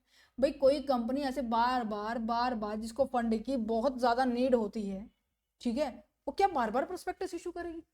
नहीं, बिल्कुल भी नहीं। तो ऐसी कंपनियों के लिए हमने क्या किया है, ऐसी कंपनियों के लिए हमने एक सेल्फ प्रोस्पेक्टस निकाला है, जिसके अंदर ये बोला गया है सेक्शन 31 के अंदर, कंपनी ने परमिशन दी हुई है कि आप ये जो प्रोस्पेक्टस यूज करेंगे ना, इसकी जो टेन्योर है ना 1 ईयर तक रहने वाली है। मींस कि साल में आप कितनी बार आप अपना फंड रेज करो कोई दिक्कत नहीं, बट जब आप सेल्फ प्रोस्पेक्टस की आप इशू कर रहे हो ना, उसकी टेन्योर इवन 1 ईयर तक है, उसके अंदर आप कितनी बार भी फंड रेज कर सकते हो, बार बार आपको प्रोस्पेक्टस इशू करने की जरूरत नहीं होती है, ठीक है। पहले ना ये स्पेशल केस के लिए होती थी, मतलब स्पेशल कॉर्पोरेशन सेक्टर के लिए होती थी, ठीक है। बट अब देखो बैंक होता है, ठीक है, काफी सारे फाइनेंशियल इंस्टीट्यूशंस होते हैं, उनके पास फंड की तब कमी हो जाए तब फिर प्रोस्पेक्टस इशू करो, कमी हो जाए तब फिर प्रोस्पेक्टस की इशू करो, ऐसे मतलब प्रोस्पेक्टस इशू करते करते करते भाई ज्यादा से ज्यादा पैसा उन्हीं पे चला जाएगा, नहीं चला जाएगा। तो उन्होंने बोला कि आपको एक टेन्योर दे दिया भाई 1 साल तक आप फंड जैसे मर्जी चाहे वैसे रेज कर सकते हो। जैसे ही फंड मतलब साल खत्म हुआ, आपको नेक्स्ट ईयर फिर आपको इशू करना पड़ेगा एक नया, फिर वो 1 साल चलेगा। समझ पा रहे हैं नहीं समझ पा रहे? तो इसकी एक स्पेशल प्रोस्पेक्टस होता है, जो कि एक स्पेशल टाइप का प्रोस्पेक्टस होता है, जो कि कंपनी अलाउ करती है ऑफर करने के लिए कि हाँ जी उसका यूज करके आप सिक्योरिटीज को रेज कर, सिक्योरिटी को सेल आउट कर सकते हो और फंड को रेज कर सकते हो मल्टीपल स्टेजेस पे, है ना, over a period of time without having a issue of the new prospectus every time. आपको हर टाइम नए प्रोस्पेक्टस को इशू करने की जरूरत ही नहीं है भाई, एक बार इशू करो, पूरा साल चले, फिर अगला साल फिर आपको इशू करना पड़ेगा, बीच में कोई जरूरत नहीं है। की point about the shelf prospectus का मतलब क्या है, company issue one main prospectus. Company क्या इशू करेगी, एक मेन प्रोस्पेक्टस इशू करेगी जिसे हम क्या कहते हैं, शेल्फ प्रोस्पेक्टस कहेंगे। एंड इनका एक पीरियड होता है, सेट पीरियड होता है जिसे हम कहेंगे validity of the self prospectus, या फिर अप टू द 1 ईयर, जिसे ये तो मैंने नाम बता दिया, 1 साल तक चलेगा। The company can then issue the security. आप काफी सारे मल्टीपल टाइम तक उसको क्या कर सकते हो, आप अपनी सिक्योरिटीज को रेज कर सकते हो, बहुत ज्यादा फ्लेक्सिबल हो गई है। अगर मान लो फॉर एग्जाम्पल ये बढ़िया क्वेश्चन है कि अगर कोई चेंज करना हो तो फिर कैसे करेंगे। मान लो मैंने कहा कि भाई मेरा तो 11 नवंबर को मेरी कंपनी में चेंजेस हुआ, तो मैं क्या करूं, भाई कोई दिक्कत नहीं है, आपको इंफॉर्मेशन एक डॉक्यूमेंट और लगाने देना, कोई दिक्कत नहीं है, information memorandum, information of memorandum को क्या करना पड़ेगा, फॉर्म फिल करके ये इशू कर दो भाई, ठीक है। If any alterations in come in the companies then this information is given through the information memorandum. Information memorandum के थ्रू आप ये इंफॉर्मेशन बता दो भाई अपने शेयर होल्डर्स को, कोई दिक्कत नहीं है। समझ में आए। इट कैन बी यूज्ड, ये तभी यूज किया जाएगा, उसी कंपनी के लिए यूज किया जाएगा जिसमें सेबी ने अलाउड किया हुआ। ये नहीं है कि कोई भी जिसका मन कर रहा है वही कर दे, नहीं, ऐसा कुछ नहीं है, आपको परमिशन लेनी पड़ेगी। The self prospectus information in memorandum together will be consider as the official prospectus की तरह ही काम करते हैं। कभी सोच रहे हो कि नहीं ये नकली ऐसा मतलब फॉर्मेलिटी है, नहीं, ये है आपका वैलिड, बट ये उन कंपनीज के लिए जिनको बहुत ज्यादा स्पीड के अंदर बहुत जल्दी क्या करना पड़ता है, फंड रेज करने की रिक्वायरमेंट होती है, तो बार बार प्रोस्पेक्टस इशू ना करे, इस वजह से उनको ये फैसिलिटी प्रोवाइड की गई है। ठीक है, समझ में आया। नेक्स्ट अगर हम बात करें रेड हियरिंग प्रोस्पेक्टस का मतलब क्या होता है। रेड हियरिंग प्रोस्पेक्टस का मतलब होता है, देखिए ये एक तरीके के ना ऐसे कह सकते हैं ये तब इशू किया जाता है जब आपकी ना कंपनी के ना शेयर्स की क्वांटिटी और शेयर का जो प्राइस है पता नहीं होता। रेड हियरिंग हाँ कुछ इस तरीके से कि आपने ना कस्टमर को अट्रैक्ट करना है अपनी ओर, तो कस्टमर को अट्रैक्ट करोगे अपनी ओर तो कुछ तो इफेक्टिव नजर आएगा, कंपटीटर से आपको बेहतरीन दिखना है। बट इस प्रोस्पेक्टस में दो चीज नहीं होती, बाकी सारी चीजें होती हैं। समझ में आ रहा है, बाकी सारी चीजें होती हैं, वो दो चीजें कौन सी है भाई, आपका यहाँ पर फाइनल प्राइस नहीं पता कि अब भाई एक शेयर का प्राइस 10 रुपए है, 5 रुपए है, 4 रुपए है, 50 रुपए है, 54 है, 60 है, मतलब कितना है भाई, मुझे फाइनल प्राइस नहीं पता होता, इवन मुझे नंबर ऑफ शेयर भी नहीं पता होता। अब इसका ऐसे एग्जांपल दूं ना, पता है क्या होता है, फॉर एग्जांपल मैंने कहा कि मैंने 10 लाख रुपए रेज करने हैं, भाई 10 लाख रुपए के शेयर कितने बनेंगे भाई, वो प्राइस के ऊपर डिपेंड करता है। फॉर एग्जाम्पल मैं कहूँ कि मेरे 10 रुपए का एक है तो मतलब 1 लाख शेयर बनेंगे, मैंने कहा 100 रुपए है तो मेरे 10,000 शेयर बनेंगे, मैंने कहा भाई 1,000 के हैं तो मेरे 1,000 शेयर बनेंगे। मतलब कि जैसे जैसे प्राइस होने वाला है वैसे वैसे क्वांटिटी भी तो डिसाइड हो रही है ना। तो दैट्स अ रीजन इस प्रोस्पेक्टस में रेड हियरिंग में आपके पास दो चीजें नहीं होती, quantum of the shares and the price of the shares, right. और ये पता है कब इशू किया जाता है, पता है क्या इशू किया जाता है, सेक्शन 32 में ये डिफाइन किया गया है, एक तरह का ये ड्राफ्ट वर्जन है प्रोस्पेक्टस का, ये इसीलिए इशू किया जाता है, ये ना स्टार्टिंग में किया जाता है, ये इनिशियली स्टेज पे किए जाते हैं, इसकी स्टार्टिंग वाली स्टेज में किए जाते हैं, जब कंपनी को नहीं पता होना था कि हाँ उसके शेयर का प्राइस क्या रखें, हाँ अपने शेयर का प्राइस रखने के लिए वो रेड हियरिंग प्रोस्पेक्टस इशू कर देते हैं। क्यों, अब किसी कोई भाई पर्सन चाह रहा है कि हाँ जी 5 रुपए के शेयर के रिगार्डिंग उसने बिड लगाई है, बोली लगाई है, फिर नया आ जाता है 10 रुपए लगा दिए, फिर 5-15 आ गए, फिर 20 लगा दिए, ऐसे करते करते मान लीजिए 110 पे पहुंच गया, तो जिसका जो भी मैक्सिमम प्राइस होगा कंपनी वही प्राइस उठाएगी और फिर अपना शेयर को सेल आउट कर देगी। अब जिन्होंने 5-10 में लगाया उनको नहीं मिलने वाला शेयर, समझ में आ रहा है। तो कहने का मतलब ये है कि आप वो कंपनी क्या चाह रही है, अपने प्राइस को डिस्कवर करने का एक मेथड है। ये प्राइमरी जो आपका डॉक्यूमेंट है वो जरूरी वो डॉक्यूमेंट है, ये आपका investor before the final detail, आपके पास फाइनल डिटेल दैट मीन्स सभी डिटेल होती है बट प्राइस को छोड़ के, इसमें यहाँ पे प्राइस सेट किया जाता है। Most of the detail about the companies like the business plan, financial management सब होते हैं, बट इसके अंदर वार्निंग होती है रेड इंक के साथ कि हम अपना प्राइस किसी भी पॉइंट पे रख सकते हैं, कितनी भी, उसी के हिसाब से फिर क्वांटिटी होने वाली। ठीक है, समझ में आ गया। रेड हियरिंग प्रोस्पेक्टस भी आपको क्या होता है कि सिंपल बात है जिसके अंदर ये इंफॉर्मेशन नहीं होती। देखो 3 प्रोस्पेक्टस पढ़े। डीम्ड प्रोस्पेक्टस मींस की कंपनी प्रोस्पेक्टस इशू करना नहीं चाहती, थर्ड पार्टी को अपॉइंट किया, वो कंपनी के क्या करने वाला है, शेयर्स को इशू करने वाला है, और उसको कंपनी जो शेयर होल्डर है वो इन्वेस्ट करेंगे with the help of the document, उस डॉक्यूमेंट को डीम्ड माना जाता है। ठीक है, नेक्स्ट हमने सेल्फ पढ़ा जिसके जो बार बार जिसको क्या करना पड़ रही है, फंड्स की जरूरत होती है, उसे उनकी जरूरत होती है भाई। ठीक है, ये स्पेशल कंपनीज होती है। रेड हियरिंग दैट मीन जिसके अंदर प्राइस सेट करने के लिए सबसे पहले इसको इशू किया जाता है, और यहाँ पर इस प्रोस्पेक्टस में 2 डिटेल नहीं होती, एक तो आपका क्वांटम ऑफ द मींस की quantity, number of the shares नहीं होते, और आपका फाइनल प्राइस नहीं होता। लास्ट पॉइंट क्या कहता है भाई, आपके पास मिनिमम सब्सक्रिप्शन। मिनिमम सब्सक्रिप्शन का मतलब क्या है, जो कि सेक्शन 39 में की बोला गया भाई। जब भी कभी कंपनी, वैसे नेक्स्ट चैप्टर जो हमारा शेयर्स का है ना, आई थिंक हाँ शेयर्स एंड स्टॉक का है, वहाँ पे हम बहुत इन डेप्थ में पढ़ेंगे, बट फिर भी मैं आपको बता देती हूँ कि जो मिनिमम सब्सक्रिप्शन होता है, जब भी कभी कंपनी ना अपने शेयर्स को इशू करती है ना, मैंने आपको यहाँ पे बताया था आई थिंक 10,000 और 9,000 का केस एग्जाम्पल लिया था ना मैंने लास्ट वो पॉइंट में भी, कि कंपनी ने क्या किया, 10,000 शेयर्स को क्या किया है, इशू किया।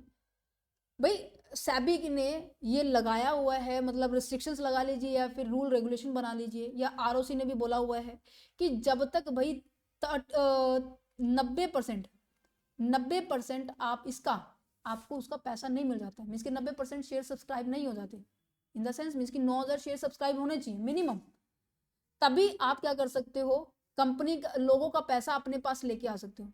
फॉर एग्जाम्पल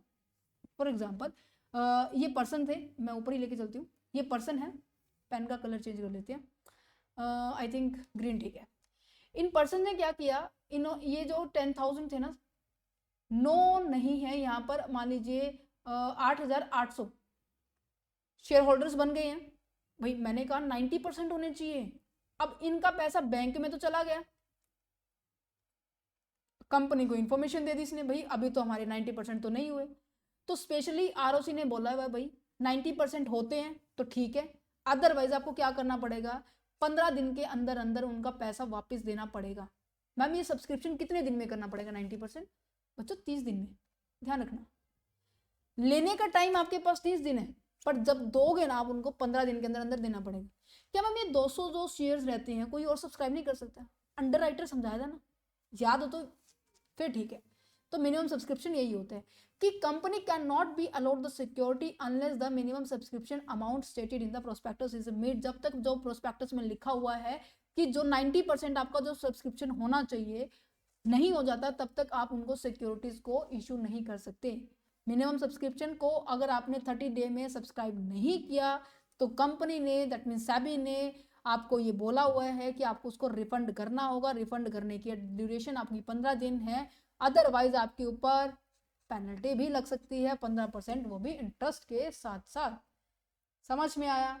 ये हो जाता है बच्चों आपका चैप्टर कंप्लीट, जिसके अंदर हमने सारे के सारे टॉपिक डिस्कस किए हैं।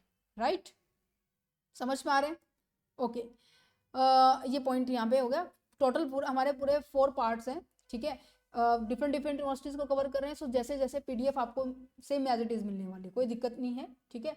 तो हमारे 4 पार्ट्स यहाँ पे हो चुके हैं। नेक्स्ट चैप्टर में हम डिस्कस करेंगे share and stock, then allotment of the share, then share capital, सभी चैप्टर्स हम 1 बाय 1 डिस्कस करेंगे। Okay, so thank you for watching this video, have a nice day. हाँ यस, अगर आप ये पीडीएफ लेना चाहते हैं ना तो आप ले सकते हैं। सो एक लिटिल अमाउंट आपसे चार्ज की जा रही है, वो टीम के साथ कांटेक्ट करके आप उनसे कंफर्म कर सकते हैं। राइट, सो डिस्क्रिप्शन में नंबर दिया हुआ है, अगर आप कोई सजेशन देना चाहते हैं तो वो भी दे सकते हैं हमारे लिए कमेंट सेक्शन में। बट राइट, कमेंट सेक्शन में आपके डाउट्स हो गए हैं, आपके जितने भी सजेशन आप प्रोवाइड करना चाहते हैं वो दे सकते हैं, क्योंकि क्या पता कोई डाउट ऐसा है जो दूसरे बच्चे का भी हो सकता है, तीसरे का भी हो सकता है, चौथे का भी हो सकता है, मतलब ऐसे काफी सारे बच्चों का हो सकता है। आपके डाउट से सबका क्लियर हो सकता है, दैट्स अ बढ़िया बेनिफिट हो सकता है ऐसे, ठीक है। सो अगर नोट्स लेने तो टीम के साथ कांटेक्ट कर लेना, अगर आप डाउट देना चाह रहे हैं तो आप कमेंट सेक्शन में कीजिए, मैं वहाँ पे आपको पर्सनली आपको जरूर मैसेज करूँगी, ठीक है। Okay, thank you for watching this video once again and have a nice day.